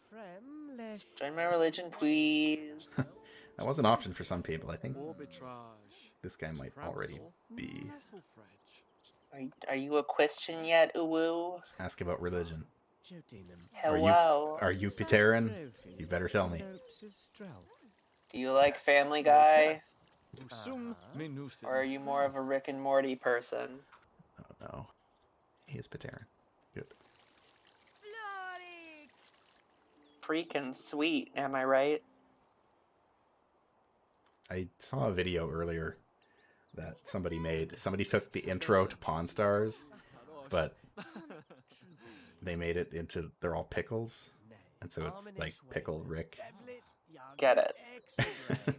Yeah, it was weird. It was a weird video. Anyways, it's time to go back and it's time to give a sermon about all of the funny moments of your God, Peter. God. The pantheon of the family. Yeah. I did not convert. Farm wife Dana. The animation domination. The Domini. Anno Domini. Yeah. AD. You know what I'm saying. You've got all of the joke bits there. You can put it together into a joke sandwich. I'm not your clown. I'm not here to give you the jokes. I give you the tools and you can craft it into your own thing. This is my new service. I'm disrupting the joke industry. Yeah, yo, it's a deconstructed joke. It's a rustic joke. Yeah. I went for a I set up a salad bar with setups and punchlines, and you can and structure. You can put it together yourself. You don't. I want to go to a stand-up show where it's craft your own joke. They give you all the tools. You just gotta make your own. You gotta make your own funny. Listen, I'm not feeling it today. I'm just gonna roll. I'm just gonna roll in the TV and show you a documentary about jokes. I promise it'll be funny. It'll be tuned to exactly what you want. Probably. Yep. Let me tell you. Down at the joke sizzler. Another day at the fucking joke factory. God. The IKEA of comedy. See, we did it. We made something funny, even though there was absolutely nothing funny there, and now we did it. This joke is called Flurm. It doesn't actually mean anything, but that is the name that we gave it. I will say, whenever I think about IKEA,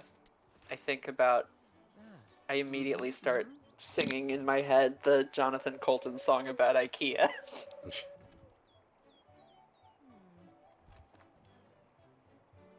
I just Just think about some oak and some pine and a handful of Norsemen. I always think about IKEA meatballs. I don't think I've ever actually had the IKEA meatballs. Honestly, the IKEA restaurant is pretty good. That's It's what I've not bad always at all. heard and always surprises me, and I'm very curious about that. The meatballs are pretty solid. I haven't eaten there in a few years, but Just some oak and some pine and a handful okay, of we're at- Norsemen. pray for 2 hours, convert two new veterans. IKEA, making furniture for college kids and divorced men. Everyone's got a home, but if you don't have a home, you can buy one there. There's an That's- IKEA video game? That's the main part of the song that I know. There's an IKEA video game, Wime? What are you talking about here? Tell me What? everything. Why am Give I me not the playing it? Wikipedia link to the IKEA video game. You know what? Fuck it. I'm gonna find it myself. IKEA video game. Oh, okay. Okay, this is the SCP game for SCP 3008. That's the Infinite IKEA that's set in the Infinite IKEA. I know. Well, now I'm just going to go to the SCP page for the Infinite IKEA. No, it's not that one. There's an actual official IKEA video game. I'm going to read. I'm gonna have to find this. I'm going to read SCP 3008. Oh, Home Improvisation Future Sandbox. That one. Where you're like putting together things. Yeah. That one. Okay. Well, I'm going to read the SCP and I'm going to read it out loud because that's what we want on this this stream. You're streaming for like 12 hours. You need all of the fucking time you can. You need a break from talking. Yeah. Item SCP-3008 Object Class Euclid Special Containment Procedures. The retail park containing SCP-3008 has been purchased by the Foundation and converted into Site Blank. All public roads leading to or passing by Site Blank have been redirected. The entrance to SCP-3008 is to be monitored at all times, and no one is to enter SCP-3008 outside of testing, as permitted by the senior researcher. Humans exiting SCP-3008 are to be detained and then debriefed prior to the administration of amnestics, dependent upon the duration of their stay in SCP-3008. A cover story may need to be generated prior to their release. Any other entities exiting SCP-3008 are to be terminated. Description: SCP-3008 is a large retail unit previously owned by and branded as IKEA, a popular furniture retail chain. A person entering SCP-3008 through the main entrance and then passing out of sight of the doors will find themselves translocated to SCP-30081. This displacement will typically go unnoticed as no change will occur from the perspective of the victim. They will generally not become aware until they try to return to the entrance. SCP-30081 is a space resembling the inside of an IKEA furniture shop, extending far beyond the limits of what could physically be contained within the dimensions of the retail unit. Current measurements indicate the area of at least 10 kilometers squared with no visible external terminators detected in any direction. Inconclusive results from the use of laser rangefinders have led to the speculation that the space may be infinite. SCP-30081 is inhabited by an unknown number of civilians trapped within prior to containment. Gathered data suggests that they have formed a rudimentary civilization within SCP-30081, including the construction of settlements and fortifications to the purpose of defending against SCP-30082. SCP-30082 are humanoid entities that exist within SCP-30081. While superficially resembling humans, they possess exaggerated and inconsistent bodily proportions, often described as being too short or too tall. They possess no facial features. In all observed cases, wear a yellow shirt and blue trousers consistent with the IKEA employee uniform. SCP-30081 has a rudimentary day-night cycle determined by the overhead lighting within the space, activating and deactivating at times consistent with the opening and closing times of the original retail store. God. During the night instances of SCP-3082 will become violent towards all other life forms within SCP-30081. During these bouts of violence, they have been heard to vocalize phrases in English that are typically variations of "the store is now closed, please exit the building." Once day begins, SCP-30082 instances immediately become passive and begin moving throughout SCP-30081, seemingly at random. They are unresponsive to questioning or other verbal cues in this state, though will react violently if attacked. SCP-30081 is known to have one or more exits located within, though these exits do not appear to have a fixed position, making it difficult to leave SCP-30081 once inside. Using any other door besides the main entrance to enter the structure or breaking through the walls of the retail unit leads into the non-anomalous interior of the original store. Since containment began, 14 individuals have managed to exit SCP-3008. Following extensive debriefing, all individuals have been administered amnestics and released. Incident 30081. At 12:37 on redacted date, 2000 redacted, a human male exited SCP-3008, followed 10 seconds later by an instance of SCP-30082. SCP-30082 caught and killed the man before itself being terminated by armed response personnel. This incident represents the only time an instance of SCP-30082 has been seen exiting SCP-3008. A full autopsy of the corpse was performed. See 30082 autopsy log for more details. The man was carrying an IKEA-branded journal, seeming to document his time in SCP-30081, transcribed below verbatim. Oh, this is a lot. But I'm in it. I'm in it for the long haul. Here I go. All right. Journal. So I'm writing this document. What I can only assume. I'm writing this to document what I can only assume is my sudden descent into insanity. I can't possibly be that bad a navigator, and yet as I write this, I've been trapped in IKEA for 2 days. I haven't seen another person in the entire time I've been here. I thought it was a prank at first. Turn the place into a maze, get all the people out, and see how long it takes me to get lost. Then everyone has a good old laugh. Realized that wasn't the case when I tried to backtrack. Everything had changed, so I ended up lost. Instead of the exit, I just row after row of bookcases. So, I'm trapped in IKEA. Sounds like a setup for a bad joke. The lights went out at 10 p.m., nearly gave me a fucking heart attack. That loud electrical thunk and then pitch blackness. Place is full of beds though, and my phone has a torch on it. It's no damn signal. So I found a bed and went to sleep. Spent most of next day trying to find my way out with no luck. Did find a restaurant serving those meatballs though, so at least I won't starve. That's probably the punchline to that joke.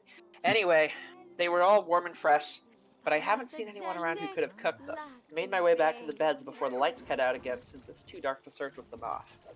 It's 9:10 a.m. now. The lights came back on a little while ago. I'm sure I've searched the entire area around where I came in now, and the exit obviously isn't here, so I'm going to pick a direction and hope for the best. Day 3 of my magical IKEA mystery adventure. If I wasn't sure that there was something seriously weird about this place before, I am now. Walked for 3 hours in a more or less straight line, insert IKEA joke here, before I came across a ladder next to one of those huge stock shelves they have here. Climbed up to get my bearings, and it looks like this place just stretches on forever. Like that scene from The Lion King, except instead of trees and grass, it's just all shelves and tables and crap. I did see a person moving not too far away, though, so I headed over. I thought it was a staff member at first. It was wearing a uniform. Hell, maybe it was. Maybe a freakish 7-foot-tall monsters with long arms, short legs, and no faces are just the kinds of things they want working at Super IKEA. Damn thing completely ignored me, though. And with no eyes or ears, I can't even be sure if it knew I was there. Thought about shoving it or something to get its attention, but its hands were big enough to crush a watermelon, so I decided against it. just kept moving along and eventually I lost sight of it, so I decided to carry on the way I was going. Anyway, no comfy bed for me tonight. Looks like I've entered the improbably hard and pointy table section of the store. Guess I'll have to make do with some bunched up tablecloths. Phone battery died during the day, too. Didn't work anyway, but I feel like I've just lost some vital lifeline. You ever see one of those cartoons where they're going through doors in a hallway and they just pop out another door in the same hallway? That's how I feel right now.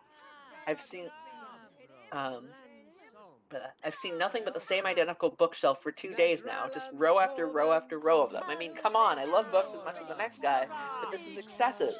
I'm obviously still moving forwards, though. I can see the signs hanging overhead passing by. Too bad none of them say exit. Not sure who I was addressing that question to. Let's just say it was practice for the autobiography I'm going to write when I get out of here. I'll call it my perfectly normal trip to a regular old IKEA. If I ever get out, and then that part's scratched out. Finally found some other people. Yeah, turns out I'm not the only poor bastard trapped in here. Lucky for me, I guess. My 6th night here, 2 of those staff things came up to me in the dark, different from the first one I saw, but still messed up. Heard them coming. They were saying that the store was closed and I had to leave the building. All nice and polite like. I'm not sure which part of that was weirder, that they don't have mouths or that they were apparently trying to kill me like they were saying it while they were saying it. Came at me like rabid dogs. So I legged it, sprinting through IKEA in the dark like a fucking madman. I saw it when I cleared through another stand of those giant stock shelves all lit up with torches and floodlights. They've built a whole town in here. Got a massive wall built out of shelves and beds and tables and whatever else. I swear to God, it was the most beautiful thing I'd ever seen. Anyway, I guess they saw me coming, or maybe they heard my girlish screams, scratched out manly bellows of fear. Because they had a gate open and 2 people were there waving for me. Heard the staff things slam into the gate behind me after it closed, still politely informing us all that the store was now closed. They wandered off eventually, though. They call the town Exchange because that's what's on the sign hanging from the ceiling above it. Exchange and returns, all lit up against the night using lights they've found and plugged into the power lines. And there are beds and food and people. Over 50 wonderful people with regular-sized limbs and a full set of facial features. It's now my 7th night here, and the first one not spent in darkness. A full week living in IKEA. There's probably a TV show in that somewhere. Now that I'm around other people, I'm starting to feel more normal. Maybe normal isn't the word, but after a week with only the sound of my own footsteps for company, I was becoming increasingly sure I'd just gone nuts. I was tied up in some padded room somewhere banging my head against the wall, but no, I feel quite sane now, thank you very much. Apparently there are other towns in here, some with more people, some with less. I found that fairly mind-boggling. How can that many people go missing with no one noticing? Surely someone would have noticed that everyone goes to IKEA seems to fucking vanish. Maybe it's not everyone. Maybe we're just the lucky ones. People here just call those staff monster things the staff. Apparently they're fine during the day, minding their own business, walking the aisles. As soon as those lights go out, though, they go fucking bonkers. So during the day, people go out to find food, water, and whatever else they need. Apparently there are restaurants and shops around that randomly get restocked. No one knows how. Maybe the staff do it? Apparently they aren't very good at their jobs, though, because the restocking sometimes takes a while, which means the food needs to be rationed. Maybe they weren't so busy chasing people around in the dark, they'd get more stuff done. Anyway, when night comes, the staff go nuts and everyone holds up inside the walls. Apparently it's the same everywhere in this place, whatever this place is. The IKEA, from whence all other IKEAs sprang. Or maybe we're all just stuck in the regular IKEA, and this is all some fever dream brought on by mind-numbing boredom. Who knows? Been here for 10 days now. Most of the people I asked said they stopped keeping track a long time ago, and one guy, Chris, said he'd been here for years. Years. Illegible scribbles. Apparently there are rumors of people who do manage to get out, and of people who see the exit only to have it vanish before their very eyes. I get the feeling not everyone believes that, but I do. Explains how we got stuck in here in the first place, sort of. And I mean, come on. Staff monsters, row after endless row of high-quality Swedish furniture. I don't know why they would find a disappearing door so hard to believe in. Anyway, I went out scavenging for food at a nearby shop with Sandra and Jerry today. Once you learn the landmarks of this place, it's not so hard to navigate. The overhead signs help a lot, but there are others, not too far in the distance. A huge section of those giant stock shelves have collapsed against each other, and way off in the east, We all assume it's east anyway. Apparently, IKEA doesn't sell compasses. Some kind of tower that looks like it's made of wood reaches all the way to the ceiling. Maybe they were trying to break out through the roof? Lights up at night, and there must be people there. But it's apparently a few days' walk, which means it must be miles away.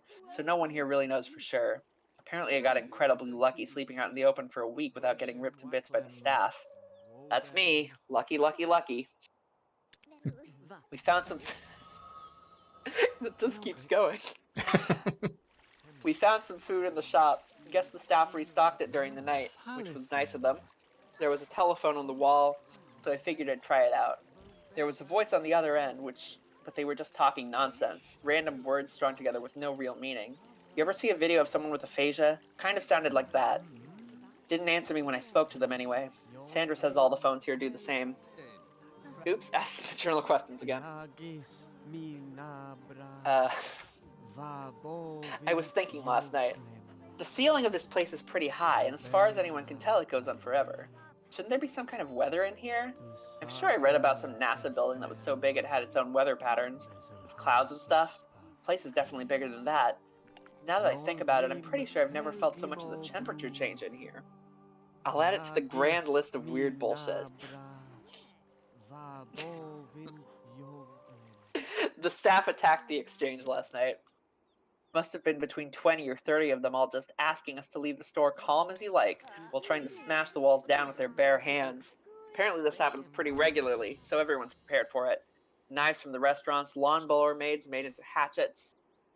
Lawnmower blades made into hatchets. A fire axe. One guy, Wasim, even made a functional crossbow. Anyway, the walls have holes in them, which I hadn't noticed before, specifically so we can stab out at the staff when they attack. Took a couple of them down myself. They don't seem to bleed, which is weird, but they go down as easily as a regular person once you start sticking holes in them. We had to haul the bodies away in the morning. Apparently the dead ones will attract more during the night, so we had to get them away from exchange. We have a couple of those trolley things they use to move big boxes around, so we loaded them up.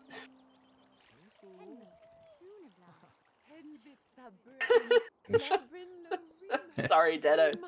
It is a bit of a fever dream situation. We have a couple of those trolley things they use to move big boxes around, so we loaded them up and took them over to pickup. Apparently people just name everything in here after whatever sign is hanging overhead. Pickup was grisly. There were hundreds, maybe thousands of dead staff all piled up. There was no smell, which was a blessing.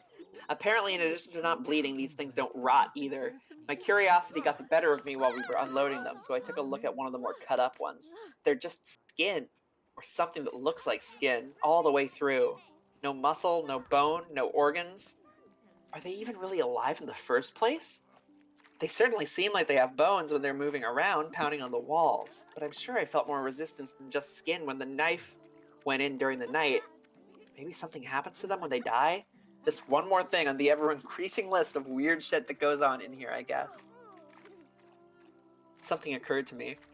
After the staff attack the other night, every time you see a situation like this on TV or in a film, it's like it's the end of the world or everyone's trapped on an island or whatever. Once groups like ours start to form, people always seem to turn on each other, fighting for food or dominance or whatever else. That hasn't happened here. Apparently people from other towns come by from time to time just to check in or occasionally to trade if they're short on something. But everything's always cordial, friendly even. Maybe it's the threat of the staff, or perhaps the constant restocking of supplies in the shops means there's nothing to fight over. Maybe people are just better. Maybe people are just better than they're generally given credit for. That's a nice thought. I think I'll go with that one. A dozen people showed up at the gates this afternoon from a town called Trolleys. Apparently the staff broke through the walls and tore the town apart during the night. These 12 are the only survivors out of over 100. We let them in, obviously. One more point in the human decency column. Later I asked if anyone knew how many of these towns were out there. Between us and the new folks, we managed to come up with over 20 names. 20 towns filled with people, and who knows how many beyond that. The motto for this place should be, how is that even possible? Surely someone, somewhere, must be looking for the thousands of people that must be in here. I've been here for a little over 2 months now. Not that much changes, as it turns out. A couple of new people showed up. Same story as the rest of us. Nice little trip to IKEA, and suddenly they're trapped in Billy Bookcase's house of faceless weirdos. Staff attack the exchange once or twice a week. We kill them and haul their bodies off. Sometimes they hurt some of us first. They killed a guy called Jared a couple of weeks back. It was awful, frankly. Turns out regular humans still bleed in here, even if the staff don't. We tried our best, but none of us are doctors. Jared was a good guy. He deserved better. We all do. It occurred to me a couple of days after that, none of us are really looking for a way out of here. I don't even know where we'd start. One of those quadcopter things with a camera attached buzzed past exchange today. I thought it meant that someone was finally looking for us, that help was on the way. Apparently it's not the first time this has happened, though. Same thing happened a few months ago, and everyone's still here. No idea if it saw us. Didn't stop if it did. It kept flying until we could no longer see it. Note, based on recovery time of the journal, this entry appears to line up approximately with our first successful test piloting of a drone inside SCP-30081. Analysis of footage shows a walled settlement under a sign labeled Exchange and Returns. Attempts to relocate the settlement failed. Origin of previously sighted drones is unknown. I started talking to people about the stuff they missed from home during dinner today. Probably not the best idea I've ever had. Everyone seemed pretty down after.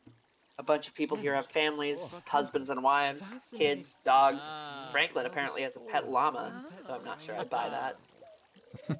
But apparently some of the people here have had some seriously odd gaps in their knowledge. 3 of them had never heard of the International Space Station. 2 of them seemed to think Redacted was the Prime Minister, and one of them had apparently never heard of the Statue of Liberty. I believe them too. They seemed just as confused as the rest of us. The more I thought about it, though, the more it started to explain a few things. What if the reason no one is looking for us for all us missing people is because we haven't all come from the same place? This is going to sound weird. Maybe that should be the motto of this place. But what if all the people here have come from different dimensions, realities, whatever you call it? I've seen enough TV shows to know the drill. Sarah comes from a place where there's no Statue of Liberty. They didn't launch a space station where Wasim is from. If everyone here came from different places, even from ones that seem identical, there'd be no huge missing persons panic, no mass search. We'd just be a blip, a single missing person in a world of nonstop news. Well, that was a fun train of thought. Still going. I would like to point out that Lily is currently in the stocks. For some reason. She finally tried to do her cue, and then that happened. She got arrested somehow. The AI made her do something illegal, and she got taken in. Just realized that yesterday was the 6-month anniversary of my arrival here. I wonder if IKEA sells party hats. The routine around here has remained more or less the same. More new folks show up, one every couple of weeks or so. Food supplies go up and down, but we've never actually had a major shortage. Occasionally we get a visitor from one of the nearby towns, usually checkouts or aisle 630. We check in with each other from time to time, occasionally trade supplies if someone gets particularly low on something. It's comforting in a way, a reminder that we aren't alone in here. Some small glimmer of civilization. Sometimes they bring medical supplies. Apparently there's a pharmacy a few towns down from checkouts that gets restocked every now and then, so they share out what they can. I've never heard of an IKEA with a pharmacy before, but at this point I wouldn't be surprised if someone stumbled on an IKEA organ harvesting lab. It'd certainly explain the staff. Speaking of our faceless jailers, their attacks have been getting worse lately. 3 or 4 times a week now, with twice as many staff as there used to be. No idea where they all come from or why the attacks have increased. We tried following one of them during the day a few weeks ago, me and Sarah. Wanted to see if they lead back to a staff room or something. Didn't seem to go anywhere, though. Just randomly walked through the aisles. We had to turn back before we found anything. We've been reinforcing the walls, trying to arm ourselves better. Certainly no lack of materials to use. Wasim has been making more crossbows, but it's pretty slow going. Too bad IKEA doesn't sell guns. Note, no new personnel have entered SCP-3008 at Site Redacted in the time span indicated in this entry. The attacks are getting bad now, almost every night. With so many staff that the bodies almost pile high enough for others to climb the walls, I think we're in real trouble here.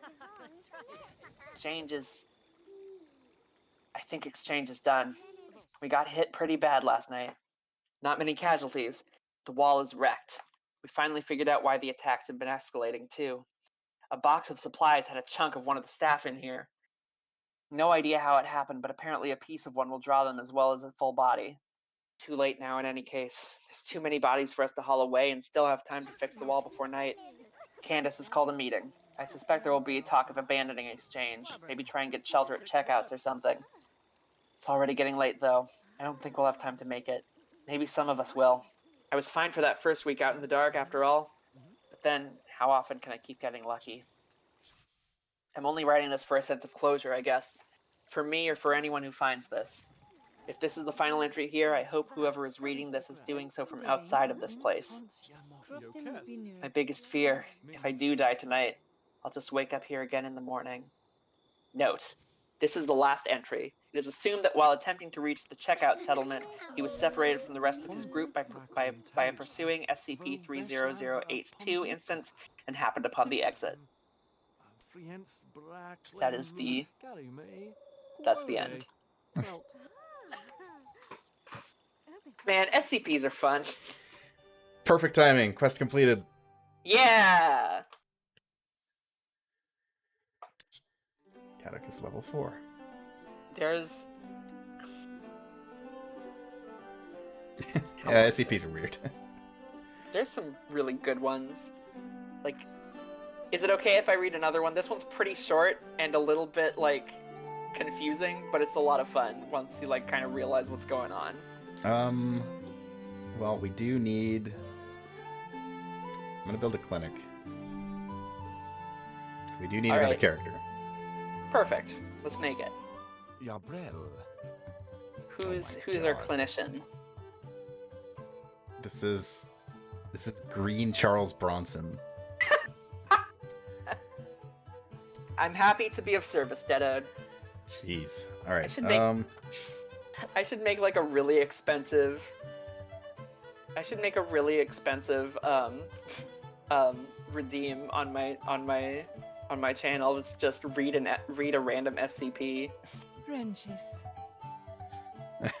I feel like you could get wrapped into some long ones. It's true. Like if it's a really long one, I can save it for like the end of the stream. But I do like reading SCPs, and it would be a good excuse. Okay. So who's your clinician? I'm gonna make Aspen. Aspen. If I can actually. Aspen is Lily's sister, right? Not sister, just friend. She hangs out a lot. She's skinny. Right. I remember. She's like the kind of emaciated one a little bit. A little bit. She's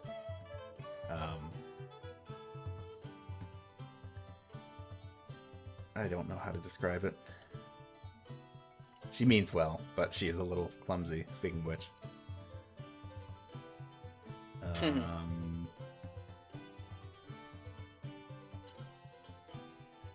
Delicate stomachs will often get into trouble after eating or drinking. How would Aspen react? How would Aspen handle being trapped in an IKEA for... She's cowardly. Probably not very well, then. Well, she is... I would say she's scholarly, though. She likes learning stuff and coming up with new... I think I've basically turned her into, like, an alchemist, sort of. So... I could make her earthy. That's kind of the obvious choice.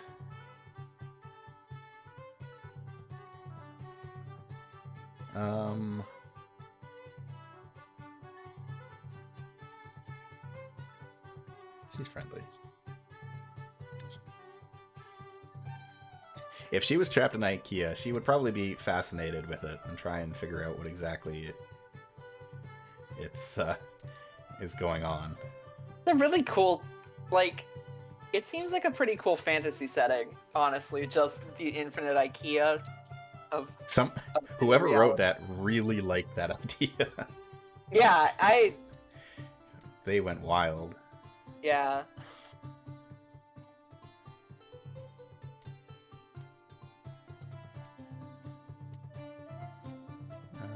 Let's see.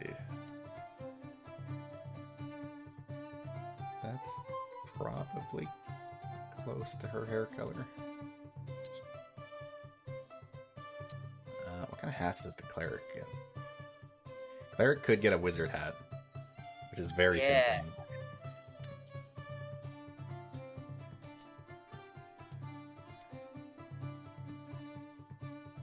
How did we start talking about IKEA again? I think Dad would mention the IKEA video game, and that just... Right. But we were talking about IKEA before then, because I was talking about the IKEA song. I don't remember. Oh, it was like the IKEA of jokes. It was... Right! It was that whole... Somehow. We ended up on that... in that position. God. Yeah, it was Wyme who mentioned the IKEA Oh, yes, game. it was Wyme, yeah. Anyways, I have another SCP I would like to read, because it's one of my favorites. Okay. I will probably be at this for a little bit. Alright. So, see if you can wrap your noodle around this one. SCP-2602, which used to be a library. Notice, this file possesses cognitohazardous properties. While reading this text is not believed to be harmful, comprehension and interpretation of the text will be negatively affected. Please exercise discretion when reading this document. Item number, SCP-2062, 602. Library class, former. Special containment procedures. SCP-2602 has been acquired under the cover story that it used to be a library. Large bushes and trees have been planted around the property in order to obscure SCP-2602. Access has been denied to non-personnel. Amnestics have been administered to the town in which SCP-2602, a former library, is located. All known online references to SCP-2602 and the fact that it used to be a library have been removed. Filters pertaining to the linguistic markers of SCP-2602's effects have been added to Foundation web crawling software in order to flag test that potentially pertains to SCP-2602 for review. All known physical documentation related to SCP-2602 has been identified and destroyed. Foundation documentation pertaining to SCP-2602 is to be edited as much as possible for readability by personnel with no familiarity with the anomaly. Typically, 40% of all references to the fact that SCP-2602 used to be a library can be removed. Description: SCP-2602 is a building that from 1926, from 1922 on the, from 1922, the 6th of August, no. From 1921, April 6th to 1988. I'm forgetting dates. Not April. April, May, June. Sorry, let me start over. Okay. Description. SCP-2602 is a building that from 1921, June 8th to 1988, April 29th, was a library. SCP-2602 is located in Redacted, England, and developed its anomalous properties in October of 2004. When communicating any information about SCP-2602, subjects are compelled to make frequent reference to the fact that SCP-2602 used to be a library. The exact wording and nature of these references are mostly determined by the author and context, but always unambiguously communicate this information. Text referring to SCP-2602 can have these references removed to a limited degree by subjects who have little knowledge of SCP-2602 outside of the fact that it used to be a library.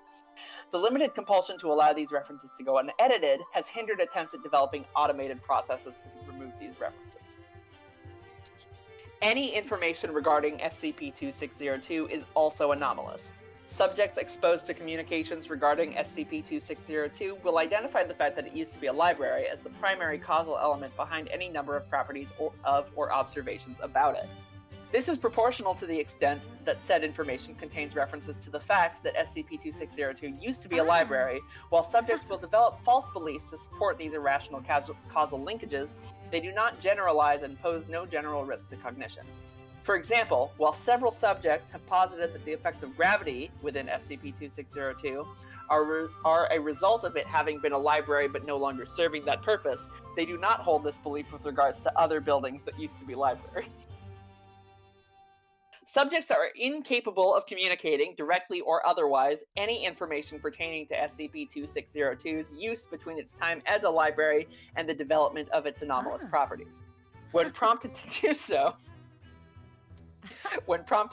they will instead insistently and repeatedly refer to the fact that SCP-2602 used to be a library. Due to this, and the fact that SCP-2602 used to be a library, it has been very difficult to determine what, if anything, occurred in SCP-2602 from 1988 to 2004. Addendum 2602-1. Summary of a survey of SCP-2602, which used to be a library, conducted by Agents Roderick and Casey on December 9th, 2004. Unreadable segments have been excised entirely. See also SCP-2602 photographic evidence.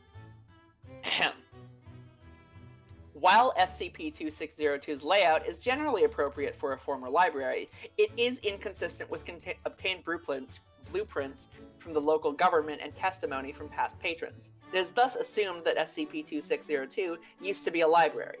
Most notably, SCP-2602 contains an extensive subterranean component of the kind generally found in former libraries. SCP-2602 experienced extensive fire damage on the same day that it developed anomalous properties. Consultation with actuarial tables has shown little deviation from what is expected of fire damage to former libraries. However, some of the debris exhibited elevated levels of Dewey radiation, a type of radiation common to buildings that used to be libraries. It is typically only emitted by damaged library patrons, preventing access to several shrines that were likely used to assist SCP-2602's reading groups when it was a library. A number of advanced book sorting machines were found, though long-term storage in a former library has rendered them inoperable. Restraints used by libraries to hold patrons with overdue books were similarly damaged, apparently violently, by this storage. SCP-2602's hazardous waste pit, whose presence is expected in what used to be a library, was cordoned off. However, in the process, exobibliothetic fluctuations in the waste resulted in Agent Casey suffering major flesh wounds, which later proved to be fatal. Notably, SCP-2602 used to be a library. Conclusions. As evidenced by the fact that SCP-2602 used to be a library, and was formerly a library, it is probable that SCP-2602 used to be a library. It is likely that, shortly after it ceased to be a library, SCP-2602 was previously a library. This likely served to highlight the fact that SCP-2602 used to be a library and obscure the fact that SCP-2602 used to be a library. What a ride. I love that one. It's like, what's going on? You don't know, but it sure did used to be a library. It was a library. At one point in time, it was a library. Well, The Sims is... I just built Aspen. She is our bloodletter currently. However, it is just about time for me to switch. I'm going to be swapping over to Blade and Sorcery in VR, and hope my computer doesn't melt. It'll take me a few minutes to get it set up, so I think I'm going to call it here rather than jump into another quest. Alright. Because that last one ended up being a lot longer than I thought it was. Well, I hope that my SCP reading was entertaining. It was lovely. Thank you. Excellent. I'm so happy of that. Someday I might come back to Sims Medieval, because yeah, I like that game a lot. But that is where we're at for now. For now, I guess I will say goodbye, and Yes. we'll see you during Among Us. Yeah, we should be back in a few hours. I'll be back in a few minutes, but I will talk to you later. I will be watching, but I'll see you then. Bye. Bye. All right. So like I said, I got to get VR setup, it'll take probably a couple minutes. So I'm going to throw some music on. Although I don't know how long it'll last. Oh. I don't know how long it'll last because weird sound things might happen. But I'm going to get started and we'll be back. All right, perfect. So yeah, I will jump into Blade and Sorcery, a game that is I'm probably only going to do an hour because I also need to take some time to eat, and that game exhausts me. You'll see why when we get there. But I shall be back in a minute. I will be taking on the guise of one of my OCs as best as I can create them in that game. And we'll do some archery practice among some other bloody combat. So I'll be back in just a moment.